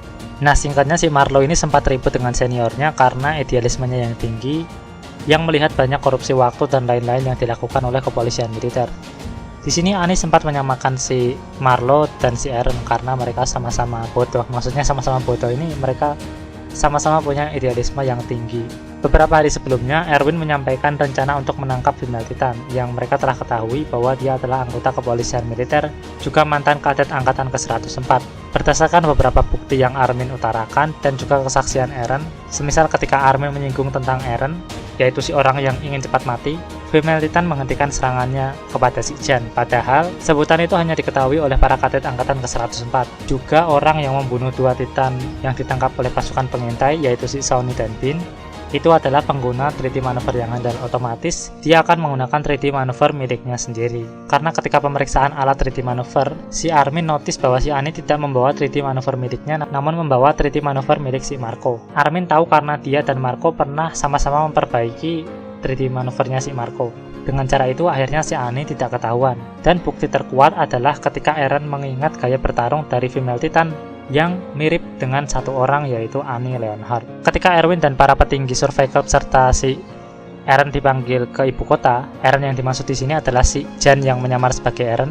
Di saat yang sama di sini si Armin berusaha ngerayu si Annie. Akhirnya si Annie pun setuju dan akan membantu Eren keluar dari kota. Namun di tengah perjalanan di depan jalan bawah tanah, Annie pun berhenti. Ia menolak untuk melanjutkan perjalanan jika harus melewati terowongan, karena dia tidak bisa bertransformasi menjadi Titan di tempat sempit. Annie sudah curiga karena suasananya terlalu sepi. Ia tidak bertemu orang satupun. Annie pun sadar bahwa dia telah ditipu oleh si Armin. Mikasa pun tidak bisa lagi menahan dirinya dan menunjukkan niatnya untuk mencapik-capik Annie dengan pedangnya. Tak lama Annie pun akan bertransformasi menjadi Titan, namun para warga pembantu Survivor pun tiba dan berusaha meringkus si Annie. Akan tetapi Annie memiliki cincin yang terdapat semacam ujung yang tajam yang tersembunyi. Untuk sedikit melukai bagian tubuhnya, lalu ia pun bisa bertransformasi menjadi Titan. Eren, Mikasa, dan Armin pun langsung menuju ke dalam terowongan. Tak lama setelah itu terjadilah pertarungan antara pasukan pengintai melawan female Titan di dalam dinding Shina. Namun Eren di sini masih ragu untuk menghabisi si Annie. Ia pun tidak bisa bertransformasi menjadi Titan dan malah ketindihan reruntuhan bangunan. Di sisi lain, Erwin dan para pasukan pengintai menyudahi penyamaran mereka dan hendak menuju ke tempat Eren. Namun dicegah oleh Nile Dog yang merupakan komandan pasukan kepolisian militer. Erwin mengutarakan argumennya dan berhasil cukup meyakinkan si Nile. Mereka pun bergerak menuju ke tempat Eren. Eren juga diberikan dorongan motivasi singkat oleh si Armin, hingga ia pun menentukan pilihannya dan berhasil bertransformasi menjadi Attack Titan. Pertarungan Female Titan dan Attack Titan pun kembali terulang. Di sini banyak korban di distrik Stohes, terutama para penyembah dinding yang saat itu sedang berdoa. Saat Attack Titan Eren ini terpojok, justru disinilah Eren masuk ke Rage Mode. Rage Mode ini nggak ada di manga dan cuma ada di animenya, jadi ini pure improvisasi atau kreativitas dari pihak studio. Akhirnya Eren pun berhasil memojokkan Annie. Annie yang terpojok pun berusaha untuk memanjat dinding, namun dia berhasil digagalkan oleh si Mikasa. Di sini Annie teringat pesan ayahnya untuk kembali, dan juga pesan dari ayahnya bahwa meskipun seluruh dunia menjadi musuhnya, ayahnya akan tetap memihak si Annie. Eren yang hendak memakan si Annie pun terhenti ketika melihat Annie yang menangis. Annie pun mengunci dirinya dalam kristal. Sempat Attack Titan Eren akan menyatu dengan Female Titan Annie di sini. Namun untunglah Levi datang tepat waktu dan memotong Eren. Sedangkan Annie pun tertidur dalam kristal yang tidak bisa dipecahkan oleh persenjataan Paratis. Kristal Annie pun dikurung di bawah tanah. Perjuangan menangkap Female Titan pun terbilang sia-sia di sini. Tak lama setelah itu, bekas cakaran dari Female Titan Annie ketika memanjat dinding menyebabkan lubang yang cukup besar, dan terlihat di dalam dinding ada satu Titan yang fisiknya seperti Titan kolosal. Titan itu nampak mulai menggerakkan matanya, hingga Pastor Nick datang dan mengatakan bahwa Titan itu tidak boleh sampai melihat cahaya matahari. Tak lama mereka pun menutup lubang dinding tersebut menggunakan kain. Disinilah pertama kali penduduk Pulau Paradis, terutama Scouting Legend, mengetahui bahwa di dalam dinding terdapat banyak Titan, atau biasa disebut Wall Titan, meskipun masih samar-samar di sini. Kenapa ditutup kain? Karena Wall Titan ini memiliki sifat yang sama dengan Titan murni, yaitu ia akan aktif jika terkena cahaya matahari. Dan jika satu Titan aktif, maka Titan lainnya di dalam dinding juga akan aktif karena terkena cahaya matahari. Kesorotan lah. Itulah kenapa yang dijebol si Reinhard dan Bertolt hanya pada bagian pintu gerbang saja. Awalnya Pastor Nick tidak mau memberitahu tentang Wall Titan karena sejarahnya yang panjang seperti yang kusebutkan di awal, dan para warga di dalam dinding emang ingatannya tentang dunia luar itu kan dihapus, sehingga mereka tidak terlalu bisa banyak mengakses info tentang dinding ataupun sejarah leluhur mereka. Saat evakuasi warga distrik Stohes, disinilah baru Marlowe dan Hitch merasakan apa yang dirasakan oleh para kadet angkatan ke-104, juga para pasukan yang bertarung di garis depan. Karena para kepolisian militer kan selalu berada di dinding terdalam, otomatis mereka yang paling aman, jauh dari konflik.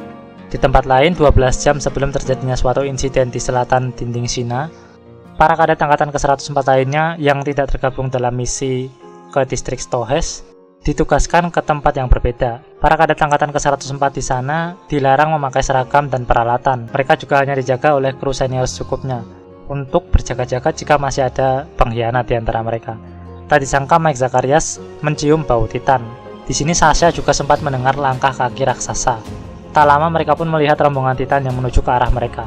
Mereka berkesimpulan bahwa dinding Rose telah ditembus. Mereka segera memacu kuda dan berpencar. Connie, Rainer, dan Bertolt serta beberapa pasukan bergerak ke selatan, karena desa Connie di selatan yaitu desa Ragako, sehingga dia mengetahui medan di sana. Sedangkan Sasha bergerak ke utara karena sisanya ada di utara, sedangkan sisanya bergerak ke sisi timur dan barat. Mereka berpencar ke 4 arah untuk mengevakuasi warga dari para Titan. Para Titan ini sebenarnya adalah penduduk desa Ragako yang diubah menjadi Titan oleh Zeke Yeager, kakak tiri dari Eren Yeager. Karena itu mereka bisa bergerak sesuai dengan perintah Zeke. Termasuk mereka bisa tiba-tiba menambah laju lari mereka. Di sini Mike Zacharias berusaha menahan para Titan tersebut seorang diri. Dikatakan bahwa Mike ini adalah anggota pasukan pengintai terkuat kedua setelah Levi Ackerman. Mike menahan dan membunuh cukup banyak Titan. Mike pun menahan para Titan selama yang dia bisa. Terlihat pula hari sudah sore, dia pun memutuskan untuk mundur karena sudah cukup lama mengulur waktu dan telah banyak membunuh Titan. Namun ia tertahan oleh satu Titan berwujud kera yang hanya mengelilingi dirinya. Titan itu tingginya 17 meter. Di sini ketika kuda Mike mendekat, Titan tersebut menangkap kuda Mike dan melemparkannya ke arah Mike. Mike pun menyadari bahwa Titan itu bukanlah Titan biasa. Mike yang terjatuh karena kesamplok jaran ditangkap oleh Titan dan kakinya dimakan di sini. Namun Zeke atau si Beast Titan ini pun meremas Titan tersebut. Mike juga terkejut karena pertama kali ia melihat Titan yang bisa bicara dalam wujud Titannya. Zeke kemudian mengambil 3D maneuver gear milik si Mike. Awalnya si Mike di sini diacuhkan oleh si Zeke, tapi justru karena ia berteriak, dia berakhir dengan dimakan Titan. Di sisi lain, Sasha pergi menuju ke desanya sendirian. Dia melewati desa yang baru. Di sana ia coba memastikan apakah masih ada orang, dan ternyata ada satu Titan yang sedang memakan mak-mak. Dan terlihat di sampingnya ada anaknya yang hanya bisa melihat dengan mata penuh trauma. Sasha berusaha untuk membunuh Titan itu dengan kapak, tapi malah kapak itu temancep, metal temancep lah. Sasha pun mengajak anak tersebut kabur. Awalnya rencananya sih mau naik kuda, tapi karena Sasha yang terlalu gugup malah kudanya yang kabur. Akhirnya mereka pun berlari sambil dikejar oleh Titan tersebut. Sebelum kabur, Sasha sempat mengambil busur dan anak panah untuk senjata. Anak yang diselamatkan Sasha itu bernama Kaya. Dia akan diadopsi oleh keluarga Sasha nantinya. Kaya bercerita tentang orang-orang desa yang tahu ibunya emang sakit pada bagian kaki, namun tidak ada yang datang menolong. Hanya Sasha yang datang menolong. Di saat berlari pun sempat ada flashback Sasha yang dulunya berpikir sempit dan egois. Kini ia telah berubah. Sasha pun menyuruh Kaya untuk berlari, sedangkan Sasha berduel dengan Titan tersebut dan berhasil membutakan kedua mata Titan itu. Selanjutnya Sasha pun berlari dan mengejar Kaya, dan ternyata ia malah bertemu rombongan ayahnya, yang saat itu rombongan ayahnya sedang menuju ke desa tersebut. Beralih ke desa Ragako, yaitu desanya si Connie. Di sana tidak ada satu orang pun, bahkan para kuda tetap ada di kandangnya. Anehnya desa tersebut hancur dan ada satu Titan abnormal yang terbaring di rumah Connie. Sebenarnya Titan itu adalah ibu Connie yang diubah menjadi Titan. Sedangkan tim Nanaba, Historia, dan Ymir selesai melakukan evakuasi. Mereka berusaha mengelilingi dinding untuk mencari lubang yang dibuat oleh para Titan, yang kemudian disusul pula oleh regu Reiner dan Connie. Sedangkan Sasha pergi untuk melaporkan kepada Hanji. Nah, di sini seluruh pasukan dikerahkan. Selain para pasukan Survivor garis depan, juga ada para pasukan penjaga dinding yang sama-sama dikerahkan untuk mencari lubang dalam dinding Rose. Di saat yang sama, mereka juga berusaha menjaga agar jangan sampai ada Titan yang masuk lebih dalam. Sedangkan pasukan Survivor yang dipimpin oleh Erwin menuju ke distrik Hermitage. Di sini Pastor Nick ikut bersama Hanji, Levi, Armin, Mikasa, dan Eren. Dalam perjalanan itu, Hanji mengatakan bahwa ternyata material pecahan dinding sangat mirip dengan kristal Ani. Lalu Armin dan Hanji pun membuat hipotesa jika Eren bisa menggunakan kemampuan pengerasan yang sama dengan Ani, maka mereka kemungkinan bisa menutup dinding Maria. Armin juga menyarankan mereka melakukan operasi ketika malam hari, ketika para Titan tidak bisa bergerak. Sesampainya di distrik Hermitage, Pastor Nick pun baru pertama kali melihat wajah orang-orang yang kehilangan keluarga, tempat tinggal, dan lain-lain akibat jebolnya dinding. Hal itu pun sedikit menggerakkan hatinya dan memberikan clue bahwa memang ada rahasia besar yang ia tidak bisa katakan. Namun dia memberitahu orang yang bisa menjadi kunci, yaitu Crystalens, kadet angkatan ke-104 yang bergabung di Survivor. Tak berselang lama, Sasha pun tiba, kemudian menyampaikan laporan tentang hasil investigasi latar belakang Annie Leonhardt. Kemudian Hanji, Eren, serta pasukan pengintai pun bergegas mencari di mana keberadaan Crystalens. Beberapa waktu sebelum itu, tak terasa malam hari pun telah tiba. Kedua tim yang menyusuri dinding dan hanya berbekal obor pun dilanda ketegangan di tengah malam. Namun akhirnya mereka saling bertemu. Anehnya keduanya tidak ada yang menemukan lubang di dalam dinding. Mereka ingin menyusuri sekali lagi, namun sayangnya kuda-kuda mereka telah kelelahan. Mereka pun bermalam di reruntuhan kastil. Di sini Ymir sempat melontarkan candaan yang agak keterlaluan sih sebenarnya. Tapi ia melontarkan candaan itu agar Connie tidak terlalu mengkhawatirkan tentang keluarganya. Di sini Ymir juga sempat menemukan makanan yang bertuliskan huruf yang tidak bisa dibaca oleh Reiner, dan hampir membuat Ymir dicurigai oleh si Reiner. Namun tiba-tiba para Titan menyerang kastil. Padahal seharusnya di malam hari Titan itu tidak bisa bergerak. Itu karena para Titan itu bukanlah Titan murni, namun para Titan yang diubah menggunakan campuran tulang belakang Beast Titan. Sehingga malam hari ataupun siang hari mereka bisa saja bergerak tergantung dari perintah yang diberikan oleh si Beast Titan atau si Zeke. 4 senior pasukan pengintai pun berusaha membantai para Titan yang menyerang kastil. Di samping itu, para kadet yang tidak memakai perlengkapan berusaha menahan para Titan agar tidak masuk ke dalam kastil lebih jauh. Setelah berhasil menghabisi Titan yang besar-besar, tak disangka Beast Titan melemparkan batu ke arah kandang kuda dan juga ke arah pucuk menara, yang menyebabkan 2 anggota pasukan pengintai tewas. Tak hanya itu, ternyata banyak Titan yang berdatangan atas perintah Beast Titan. Tak berselang lama, Gilgar dan Nanaba juga kehabisan gas serta pedang. Keduanya akhirnya juga mati dimakan Titan. Disinilah untuk pertama kalinya Ymir menunjukkan kemampuannya bertransformasi ke wujud Titan. Meskipun Ymir mewarisi jauh Titan, namun wujud Titan Ymir tidak berbeda dengan wujudnya ketika menjadi Mindless Titan.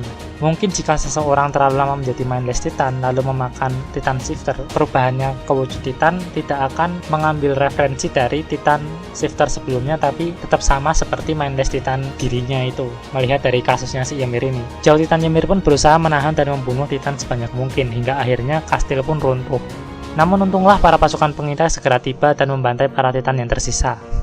Beberapa saat kemudian, Krista mengatakan nama aslinya kepada Ymir. Nama aslinya bukanlah Krista, melainkan Historia Reis.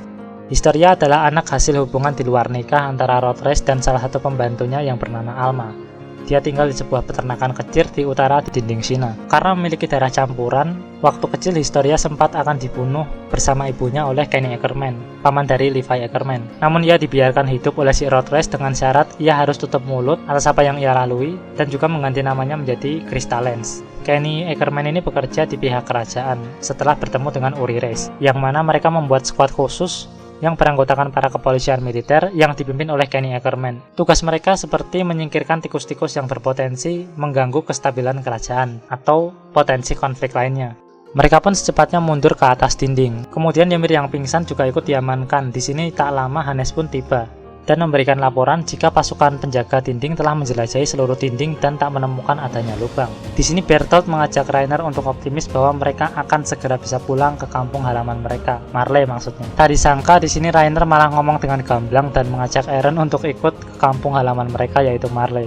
Sebenarnya nggak disebut Marley sih, tapi disebut untuk ikut sama mereka lah pokoknya. Bahkan Rainer mengungkapkan identitasnya dengan gamblang di sini sebagai Armor Titan dan si Bertolt sebagai Colossal Titan. Di titik inilah kita tahu bahwa Rainer mengalami semacam dualisme kepribadian. Satu sebagai pejuang Marley yang ingin merebut Titan pendiri dan juga attack Titan Eren, dan satu lagi sebagai prajurit dalam dinding yang loyal dan peduli kepada kawan-kawannya. Stres Pak Rainer nih gini. Disinilah Eren masih tak paham dan menganggap bahwa Rainer mulai ngelantur dan kelelahan. Di sini juga sempat ada flashback sekilas tentang dugaan keterlibatan antara Rainer dan Bertolt serta Annie karena mereka berasal dari daerah yang sama. Tak disangka di sini menjadi titik awal kecurigaan Armin karena ia mengingat bahwa Rainer sempat menanyakan soal Eren. Juga setelah Rainer berhasil lolos dari cengkraman female Titan Annie melihat ke tangannya sekilas kemudian mengubah arah ke arah Eren. Dan justru ketok Rainer ia bongkar sendiri karena kepribadian ganda yang dideritanya. Rainer pun menunjukkan diri aslinya sebagai pejuang Marley. Rainer juga berusaha menculik Eren dengan paksa namun diserang terlebih dahulu oleh si Mikasa. Sayangnya serangan Mikasa tak fatal, malah memicu perubahan Rainer dan Bertolt, yang akhirnya mereka berdua bertransformasi menjadi Colossal dan Armor Titan. Tapi Colossal Titan di sini cuma separuh. Melihat hal itu tentu saja membuat Eren merasa dikhianati, apalagi ia tak pernah menaruh keraguan dan kecurigaan kepada Rainer maupun Bertolt. Ternyata dua temannya justru yang menyebabkan jebolnya dinding Maria dan menyebabkan kematian ibunya. Eren pun bertransformasi menjadi Attack Titan dan menyerang Rainer. Battle Attack Titan dan Armor Titan pun dimulai. Sayangnya Attack Titan Eren tidak berdaya dalam menghadapi serangan Armor Titan, bahkan sempat terhempas cukup jauh. Di sisi lain, para pasukan pengintai yang dipimpin oleh Hanji tidak bisa menebas Colossal Titan Bertolt karena uap panas yang ia keluarkan.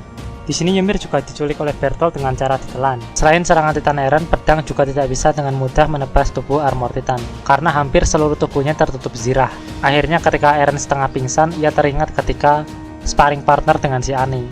Juga ketika Annie berduel dengan Mikasa. Karena teringat hal itu, Eren kemudian menggunakan teknik bertarung tangan kosong yang dia pelajari dari Annie untuk mengimbangi Rainer yang lebih kuat secara durability. Meskipun Eren di sini sempat unggul dan berhasil memojokkan Rainer, tiba-tiba Armor Titan Rainer pun juga bertambah lebih cepat setelah memecahkan beberapa bagian kulit zirahnya di bagian belakang. Untungnya Eren di sini cukup berhasil mengatasinya dengan mengandalkan ground fighting. Eren akhirnya berhasil memojokkan Rainer si Armor Titan, namun Rainer tak begitu saja mengalah.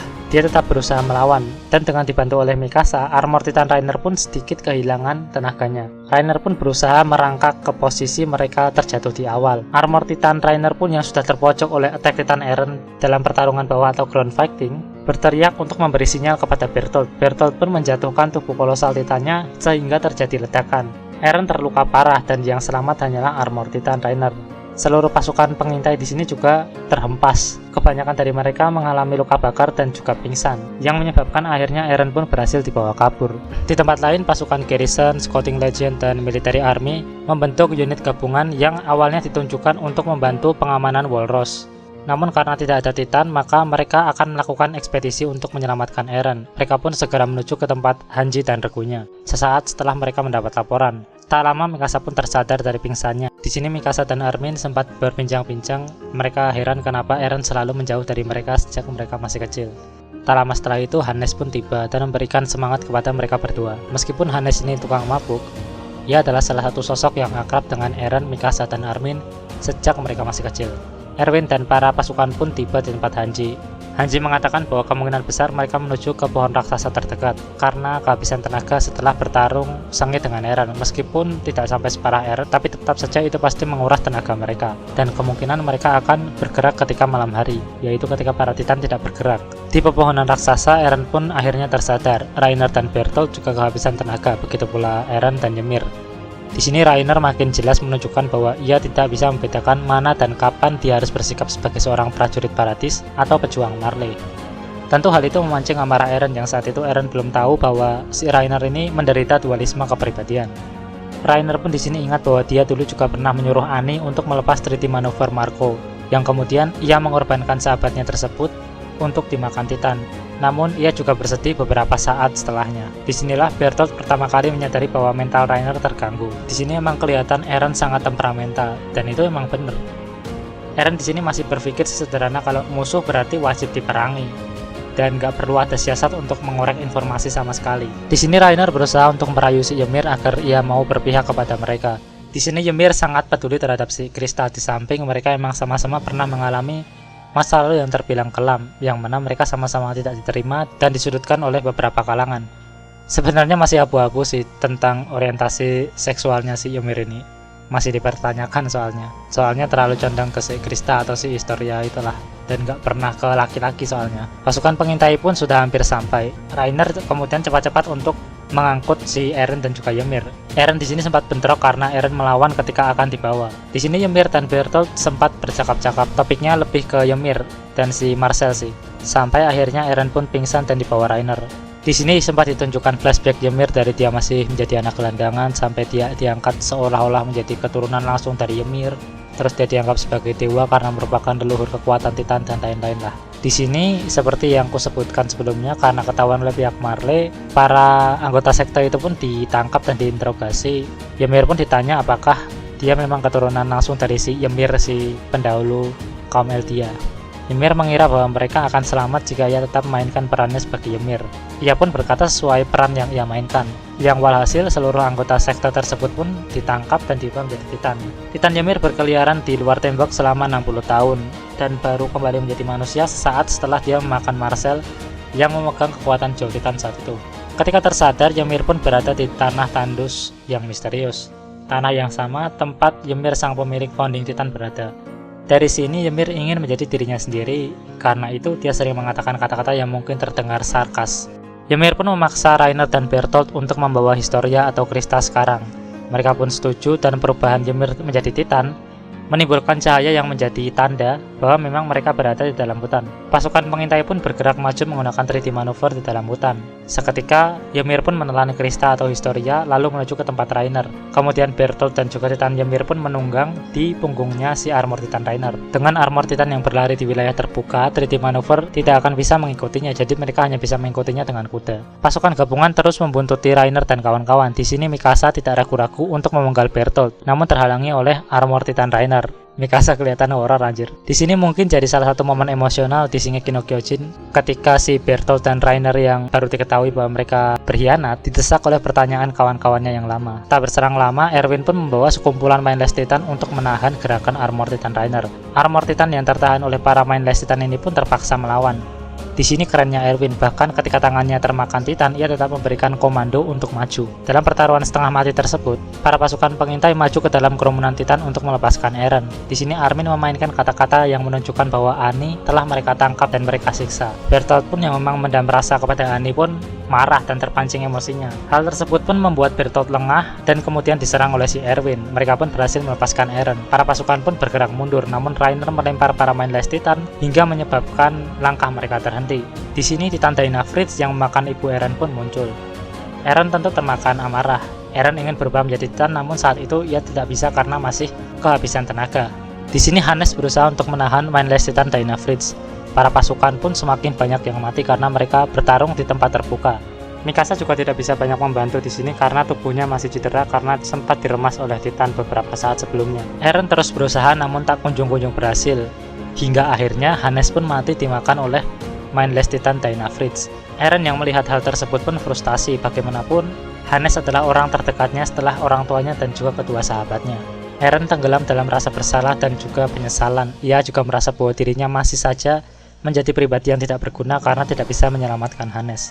Di sini Mikasa berusaha untuk menenangkan Eren dengan berterima kasih atas semua yang ia lakukan, mulai dari ia yang memberikan shell kepada Mikasa hingga mengajarkan Mikasa cara untuk hidup. Eren yang waktu itu memang belum terlalu peka, belum terlalu paham, menjawab kalau yang seperti itu dia akan melakukannya berulang kali untuk Mikasa, mulai sekarang dan seterusnya. Eren pun kembali yakin dengan dirinya dan regenerasinya pun menjadi cepat. Eren pun kemudian meninju tangan Titan Daina. Ingat, Eren memiliki Founding Titan dan Attack Titan dalam dirinya, dan Daina memiliki darah kerajaan meskipun saat ini ia adalah Titan. Karena kunci untuk menggunakan kekuatan sejati dari Founding Titan adalah darah dari keturunan kerajaan dan juga Founding Titan itu sendiri, maka lengkaplah sudah pada waktu itu. Dan karena Daina tak memiliki kontrol kesadaran, maka hanya Erenlah yang mendominasi kehendak untuk menggunakan Founding Titan. Seketika itu para Titan Shifter pun serasa terhubung satu sama lain karena kontak yang dilakukan Eren dengan Daina. Di sini Eren telah terhubung dengan Founding Titan, dan seketika itu ia memerintahkan Mindless Titan untuk menyerang Daina Fritz. Para Mindless Titan pun berbalik menuruti kehendak Eren dan memakan Titan Daina. Di sini Reiner dan Bertolt sadar bahwa ternyata kekuatan koordinat yang selama ini mereka cari justru jatuh ke tangan orang yang paling membenci mereka, yaitu Eren Yeager. Eren pun memerintahkan mereka untuk tidak mendekat. Hal itu kemudian membuat para Titan yang tadinya memakan Titan Daina berbalik mengerumuni Reiner dan Bertolt. Pasukan pun tak menyia-nyiakan kesempatan itu dan mereka pun mundur. Namun Ymir tidak ikut mundur di sini. Ia ikut pergi dan membantu Reiner dan Bertolt agar bisa kabur ke atas dinding dan kembali ke Marley. Ymir ingin mengembalikan kekuatan Joe Titan yang ia rampas dulu. Selain itu, ia juga kasihan terhadap Reiner dan Bertolt, karena saat itu di Pulau Paradis hanya dialah yang mengetahui kondisi para Eldia di negara Marley. Sepekan kemudian akhirnya diumumkan bahwa dinding Rose telah aman. Para penduduk pun kembali ke tempat mereka masing-masing. Di sini Connie, Hanji, dan para Survivor berkesimpulan bahwa para Titan yang mengamuk di dalam dinding Rose adalah para penduduk dari desa Ragako yang diubah menjadi Titan atau berubah menjadi Titan. Namun pada saat itu, hal itu masih sekedar hipotesa karena belum ada bukti yang akurat. Beberapa hari setelah itu, Eren, Mikasa, Jan, Historia, Connie, Sasha, dan Armin pun direkrut ke dalam tim Levi yang baru. Eren pun juga memulai eksperimen Titannya namun belum juga mengalami kemajuan yang signifikan. Di sini Eren dan Historia sempat ngobrol. Historia merasa bahwa dia tidak bisa menjadi gadis yang cerah seperti yang mereka kenal dulu. Di sini Eren juga ngomong malah bagus, justru sekarang Historia terlihat lebih natural.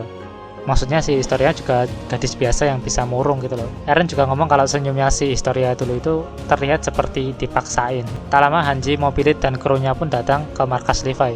Hanji menceritakan tentang pendeta Nick yang telah dibunuh oleh anggota kepolisian militer. Hanji yakin bahwa pembunuhnya adalah Sanes dan rekannya yaitu Ralph. Nick di sini disiksa lalu dibunuh, terlihat dari kukunya yang dicabut hingga habis. Tak lama Niva pun tiba dan memberikan pesan kepada Levi dari Erwin. Mereka pun segera mengosongkan markas dan tidak meninggalkan jejak.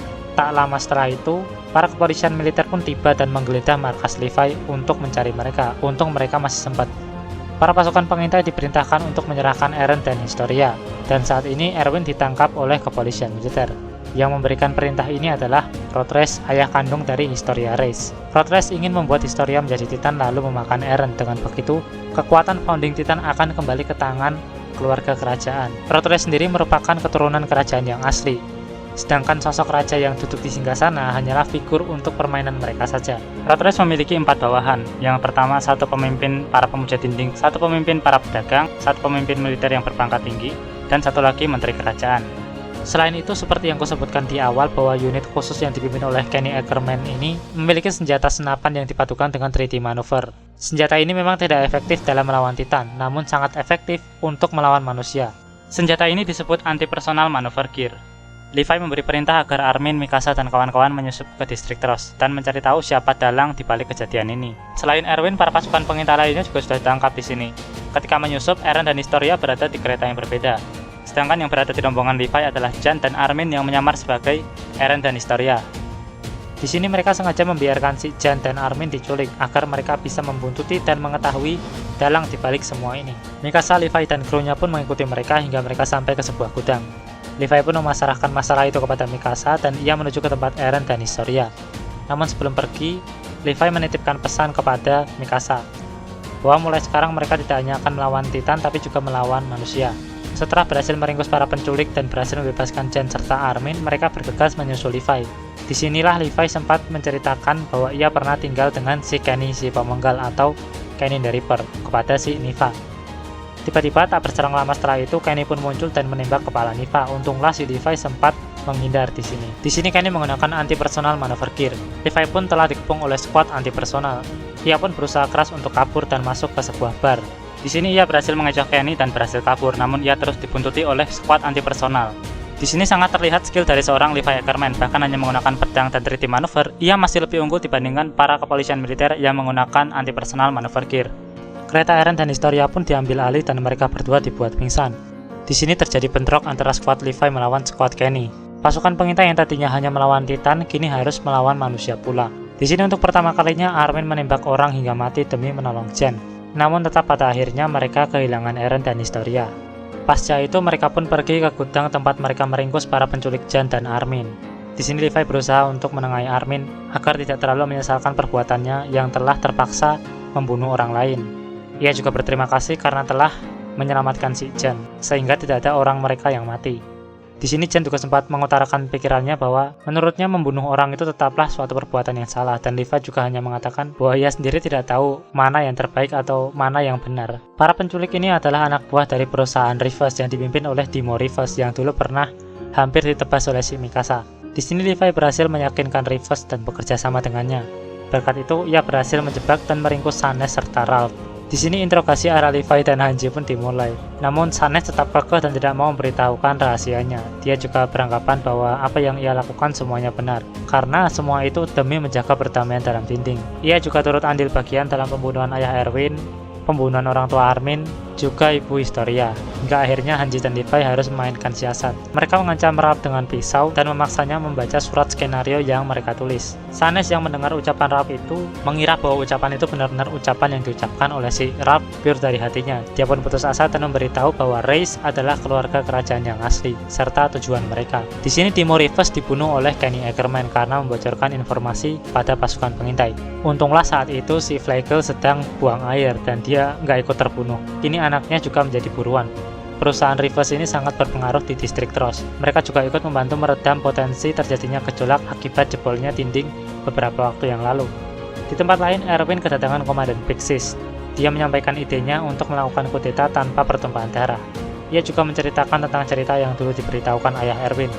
Ayah Erwin adalah seorang guru. Ia pernah bertanya tentang sejarah umat manusia sebelum memasuki dinding. Karena catatan sejarah tentang bagaimana mereka sebelum masuk ke dalam dinding itu tidak ada. Ketika di sekolah, ayah Erwin tidak memberikan jawaban yang memuaskan Erwin. Namun ketika di rumah, ayah Erwin memberitahukan bahwa semua sejarah yang ditulis oleh pihak kerajaan itu mengandung banyak kontradiksi. Dan ayah Erwin juga berpendapat bahwa Raja dalam Dinding menggunakan kekuatan Titan untuk menghapus ingatan para penduduknya agar lebih mudah untuk mengatur dan menulis peradaban baru versi mereka sendiri. Erwin yang waktu itu masih bocah memberitahukan kepada anak-anak di kota, namun justru itulah yang membuat ayah Erwin kemudian mati dibunuh oleh kepolisian militer karena pemikirannya yang dianggap terlalu berbahaya. Erwin dituduh sebagai dalang dari pembunuhan Timo Rivers. Ketika Erwin akan berangkat ke penjara, Erwin berpesan kepada Hanji bahwa dia akan menjadi komandan pasukan pengintai setelah dirinya. Nah, sedikit ngebahas tentang kudeta yang dimaksud si Erwin. Kudeta ini selain demi mengembalikan kekuatan pasukan pengintai yang kini dianggap musuh, juga bertujuan untuk mengembalikan tahta kepada yang seharusnya mewarisi, yaitu Historia Reis. Kematian Timo Rivers pun dijadikan alat untuk mengkambing hitamkan dan memojokkan Erwin serta pasukan pengintai. Sebagian besar pasukan pengintai juga sudah ditangkap di sini. Rakyat pun kini menganggap pasukan pengintai sebagai ancaman. Para pasukan kepolisian militer ini juga menaruh pos-pos di berbagai jalan yang penting, baik di dalam kota maupun di hutan. Untunglah ada Marlo dan Hitch yang saat itu sedang bertugas. Keduanya kemudian diculik oleh Levi dan krunya, lalu kemudian akan diinterogasi. Si Hitch yang termakan emosi melontarkan kata-kata tentang keegoisan pasukan pengintai yang membuat dua Titan bertarung dan menewaskan banyak korban. Juga atas kematian Annie yang sampai saat ini mereka anggap telah mati karena jasadnya tidak ditemukan. Namun mereka sangat terkejut ketika Levi mengatakan bahwa Titan yang mengamuk itu adalah Annie. Di sini Hitch dan Marlo mulai membuka mata mereka. Marlo pun seketika ingin membantu pasukan pengintai. Jan pun kemudian mengetes mereka berdua. Apakah mereka benar-benar tulus ingin membantu pasukan pengintai atau tidak? Setelah lulus tes, Marlo dan Hitch memberikan informasi tentang pos yang paling lemah. Lalu setelah berhasil melumpuhkan pos tersebut, Levi pun menginterogasi kapten yang bertugas di sana. Di sini pertama kalinya pula Levi mengetahui bahwa nama lengkap dari Kenny adalah Kenny Ackerman. Di sisi lain kota, Hanji dan Mobilit menyelamatkan Flegel yang merupakan anak dari Timorius yang saat ini diburu. Dan setelah berhasil menjebak kepolisian militer, serta membongkar rencana kotor mereka di depan para warga, para pasukan pengintai pun mendapat dukungan dari warga kota. Di penjara setelah si Erwin disiksa, Nile Dog datang dan mengunjungi Erwin. Erwin hanya menanyakan kabar tentang keluarga Nile, dan juga memberi clue bahwa dia memasrahkan sesuatu kepada Komandan Pixies. Saat hal itu terjadi, Nile dan yang lainnya lah yang akan menentukan jawabannya, sedangkan Erwin hanya melihat. Paginya di kerajaan, sidang Erwin pun dimulai. Segala tuduhan dilemparkan kepada Erwin. Perang argumentasi pun terjadi antar kedua kubu. Setelah sempat terjadi dialog, Erwin juga membuat perumpamaan dengan kehilangan pasukan pengintai. Umat manusia dalam dinding akan kehilangan ujung tombak mereka dalam menghadapi Titan. Dan semisal dinding Rose ditembus, maka para pengungsi akan terpaksa masuk ke dalam dinding Sina yang otomatis akan memicu perang saudara. Bahkan kalaupun dinding Rose tidak dijebol, persediaan di dinding Rose dan dinding Sina akan segera habis. Saat itu terjadi, akan terjadi banyak kerusakan dan pertumpahan darah. Maka dari itu, perebutan Wall Maria sangat diperlukan untuk menghentikan semua itu. Namun para pihak kerajaan terus melemparkan argumentasi dan dialog pun terus berlanjut. Tak lama akhirnya dengan tuduhan pembunuhan dan pelanggaran beberapa undang-undang, Erwin pun dijatuhi hukuman mati. Tepat sebelum Erwin beranjak, Anka bawahan Dot Pixies pun datang dan memberikan laporan bahwa dinding Rose telah ditembus oleh Colossal Titan dan Armor Titan yang muncul secara tiba-tiba. Dot Pixies pun memerintahkan seluruh pasukan garrison untuk mengevakuasi warga ke dinding Sina, namun dicegah oleh 4 petinggi kerajaan dengan dalih kemungkinan terburuk seperti yang dikatakan Erwin bisa saja terjadi. Bahkan mereka memerintahkan untuk menutup seluruh pintu di dinding Sina. Dot Pixies pun memberi kode agar Anka memanggil panglima tertinggi Zakle. Di sini Nile akhirnya juga ikut menentang 4 petinggi kerajaan tersebut. Tak lama, Zakle pun tiba. Zakle mengatakan bahwa informasi barusan hanyalah informasi palsu, dan kini keegoisan para penguasa terlihat jelas. Jika jawaban mereka adalah mengutamakan keselamatan penduduk, maka Pixies dan yang lainnya akan rela untuk dipenggal. Namun mereka ternyata lebih mengutamakan kelanggengan kekuasaan dibandingkan nyawa rakyat yang wajib mereka lindungi. Dan selain itu mereka juga terkena pasal karena telah menggunakan raja palsu untuk memonopoli kerajaan demi kepentingan pribadi. Akhirnya ketok para penguasa pun terbongkar dan kudeta pun berhasil. Kini para 4 petinggi kerajaan itu pun ditangkap. Berkat bantuan Flegel yang mendesak percetakan koran, berita tentang penggulingan raja palsu serta tuduhan kepada pasukan pengintai pun berhasil disebarkan, dan mereka dinyatakan tidak bersalah. Di samping itu, Hanji, Mikasa, dan Levi serta regu kecilnya bergerak menuju ke gereja keluarga Reis. Hanji pun membacakan hasil investigasi pasukan pengintai yang diberikan Erwin. 5 tahun yang lalu, tepat ketika insiden jebolnya dinding Maria, pada saat itu bertepatan juga dengan insiden hancurnya gereja keluarga Reis. Rothress memiliki 6 anak hasil persilangan dengan istrinya yang resmi, yaitu Frida, Dirk, Abel, Orquin, dan Florian. Di sana di gereja keluarga Reis, istri dan anak-anaknya dibunuh. Menurut laporan saksi mata, gereja itu dibakar oleh perompak. Namun yang aneh, jika memang perompak, kenapa mereka sampai membakar gereja? Harusnya mereka cukup ambil hartanya lalu pergi. Ditambah lagi, batu atau material dari gerejanya itu bukanlah batu yang mudah terbakar. Dan juga yang menambah kejanggalan adalah saksinya hanyalah si Rothress seorang. Dalam perjalanan ini, si Levi sempat menanyakan kepada Mikasa karena ia dan Kenny memiliki nama belakang yang sama, yaitu Ackerman. Mikasa menceritakan bahwa dulu keluarga besar ayahnya, yaitu Ackerman, selalu dipersekusi di dalam kota, sedangkan ibunya yang berdarah Asia tidak diterima dimanapun. Akhirnya mereka pun bertemu dan menikah. Levi juga menanyakan apakah Mikasa pernah merasa ada kekuatan yang besar tiba-tiba serasa mengalir dalam dirinya. Mikasa pun menjawab pernah, yaitu ketika ia menolong Eren. Levi pun mengatakan bahwa dia dan Kenny juga pernah merasakan hal serupa. Setibanya di sana, bentrok antara regu Levi dan Kenny pun terjadi. Untuk mengatasi senjata kepolisian militer yang berbasis peluru, skuad Levi menggunakan asap untuk menyembunyikan diri dan menyerang secara mendadak. Karena mereka hanya berbekal pedang dan 3D manuver, hanya Sasha yang bawa panah. Levi pun berhasil memojokkan Kenny hingga memaksanya mundur.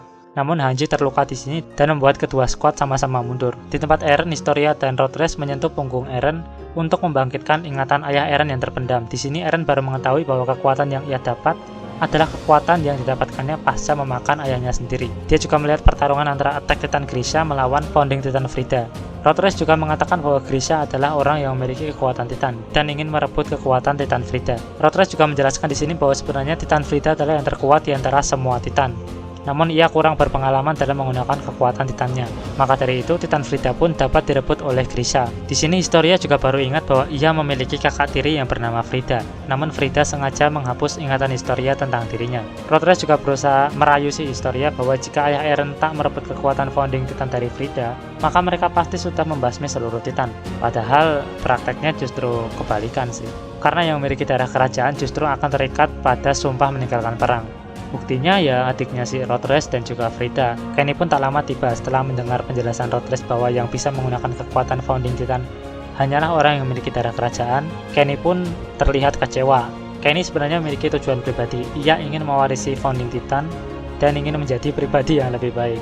Karena ia melihat Uri dan Frida, putri dari Rodriguez, yang menjadi pribadi yang bijak serta penuh kasih setelah mewarisi Founding Titan. Ia juga berpikir untuk mewarisinya pula agar ia bisa menjadi pribadi yang penuh kasih seperti mereka.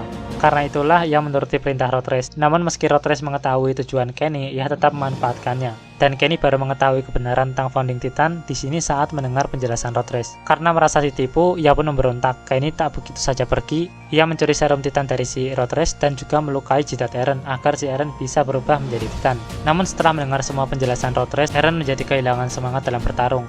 Ia juga merasa bahwa nyawa orang-orang yang berkorban untuknya tak seharusnya mati jika kekuatan itu tidak dicuri dari kakak tiri Historia.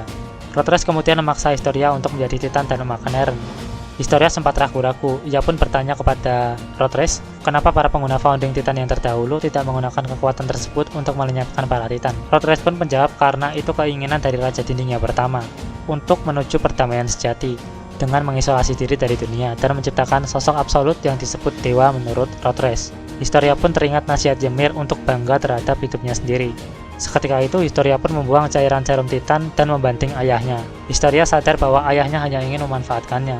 Ia pun berusaha membebaskan Eren. Tak lama, Levi, Mikasa, Connie, Jan, dan Sasha pun tiba. Namun Rodriguez merangkak dan menjilat serum Titan. Di sini, justru perubahan Titan Rodriguez 2 kali lebih besar daripada Colossal Titan, bahkan masuk kategori abnormal. Saking besarnya, langit-langit gua pun mulai runtuh. Di sini Eren sempat putus asa karena meskipun dia berubah menjadi Titan, Titannya tidak akan bisa menahan beban dari runtuhan itu. Ia pun tak sengaja melihat satu botol serum bertuliskan Zirah. Eren pun membuat keputusannya dan mengkonsumsi cairan dari botol yang bertuliskan Zirah tersebut. Tak disangka attack Titan Eren pun dapat menggunakan kekuatan hardening dan membuat penyangga dinding-dinding gua. Eren, Levi, dan krunya pun selamat. Di sini bahkan wujud Titan Eren tidak menghilang. Dengan begitu mereka bisa menutup lubang di distrik Shiganshina dan dinding Maria dengan menggunakan kekuatan hardening Eren. Mereka pun segera bergabung dengan Erwin dan pasukannya, lalu menuju ke distrik Orfoot. Dalam perjalanan ini, Eren sempat berusaha untuk menghentikan Titan Rodriguez menggunakan perintahnya, namun itu tidak berhasil karena Eren tidak melakukan kontak secara fisik dengan orang yang memiliki darah kerajaan.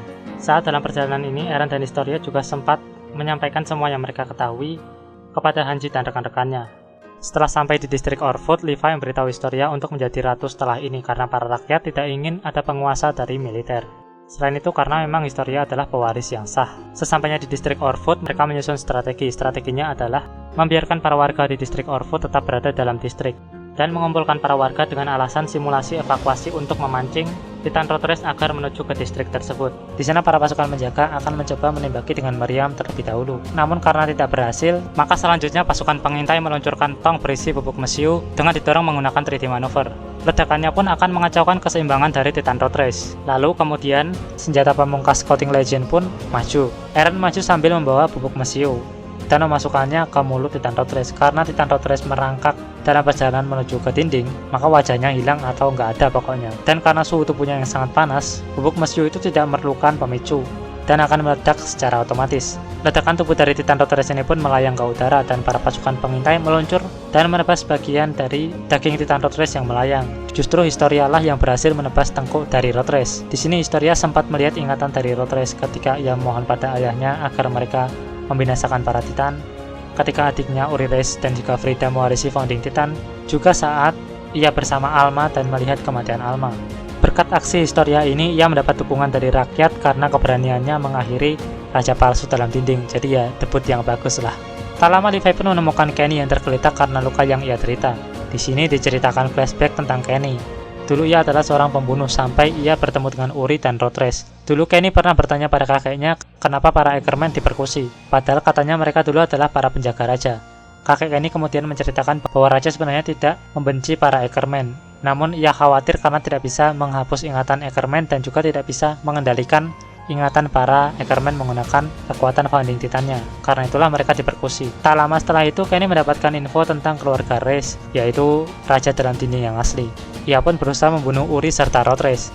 Justru Uri menundukkan kepala kepada Kenny yang sempat mencoba membunuhnya. Karena Uri mengetahui sejarah yang dilakukan keluarganya kepada para Ackerman, ia juga merasa kemarahan si Kenny itu bisa dimaklumi lah. Sejak saat itu Uri dan Kenny pun akrab dan Kenny menjadi anjing keluarga Reis. Kenny juga sangat menghormati Uri serta sering berbagi cerita dengannya. Kenny pun sempat diperlihatkan menemui adiknya yaitu Kushel Ackerman. Kushel bekerja sebagai pelacur di kota bawah tanah. Namun ternyata Kushel sudah sangat kurus dan sudah meninggal dunia. Ia meninggalkan satu anak laki-laki. Anak itu diberi nama Levi. Kushel hanya memberinya nama depan, mungkin karena ia tidak ingin membebankan putranya dengan nama belakang Ackerman. Meskipun Kenny seorang pembunuh, ia tetap tidak tega meninggalkan keponakannya tersebut. Kenny pun memberikan Levi makan dan mengajarinya teknik dasar agar bisa bertahan hidup di kota bawah tanah. Setelah dirasa cukup mampu menjaga diri, Kenny pun pergi. Ketika mendekati ajalnya, Kenny baru mengungkap bahwa dia adalah kakak dari ibu Levi. Di saat itu pula, Levi baru mengetahui bahwa ia adalah seorang Ackerman. Kenny pun menyerahkan serum dan suntikan titan yang dia ambil dari tas road race kepada Levi. Kenny Ackerman pun menghembuskan nafas terakhirnya. Sedikit cerita, sebenarnya episode OVA nggak pengen aku masukin sih, tapi nggak apa-apa lah dikit. Jadi Levi dulunya adalah berandalan di kota bawah tanah. Dia suatu ketika tawari pekerjaan sama Nicholas Lobov untuk ngambil dokumen dari Erwin Smith, juga ngebunuh si Erwin. Tapi malah akhirnya Levi masuk ke pasukan pengintai dan loyal dengan pasukan. Kembali ke cerita utama, pasca itu beberapa hari kemudian, Historia pun diangkat menjadi ratu secara resmi. Ia pun sangat dihormati karena debutnya yang berhasil menghentikan raja palsu dalam dinding serta membunuh Titan Road Race. Di sisi lain, di dinding Maria, Zeke dan Rainer bertarung dengan kekalahan di pihak Rainer. Karena Rainer kalah, maka mereka akan memprioritaskan untuk mendapatkan koordinat terlebih dahulu dan menyelamatkan Annie belakangan. Dan oke, itu tadi ringkasan Shingeki no Kyojin part 1. Yang part 2 akan nyusul. Mungkin berasa panjang banget, tapi itu udah aku ringkes seringkas mungkin sih kalau bisa. Tapi kalau misalnya ada yang kurang atau ada yang kelewat atau ada yang keliru, tambahin aja nggak apa-apa. Dan oke, mungkin itu dulu untuk video kali ini. Silahkan kritisi aja kalau ada yang salah, tambah aja kalau ada yang kurang. Terima kasih banyak telah menonton video ini dan sampai jumpa.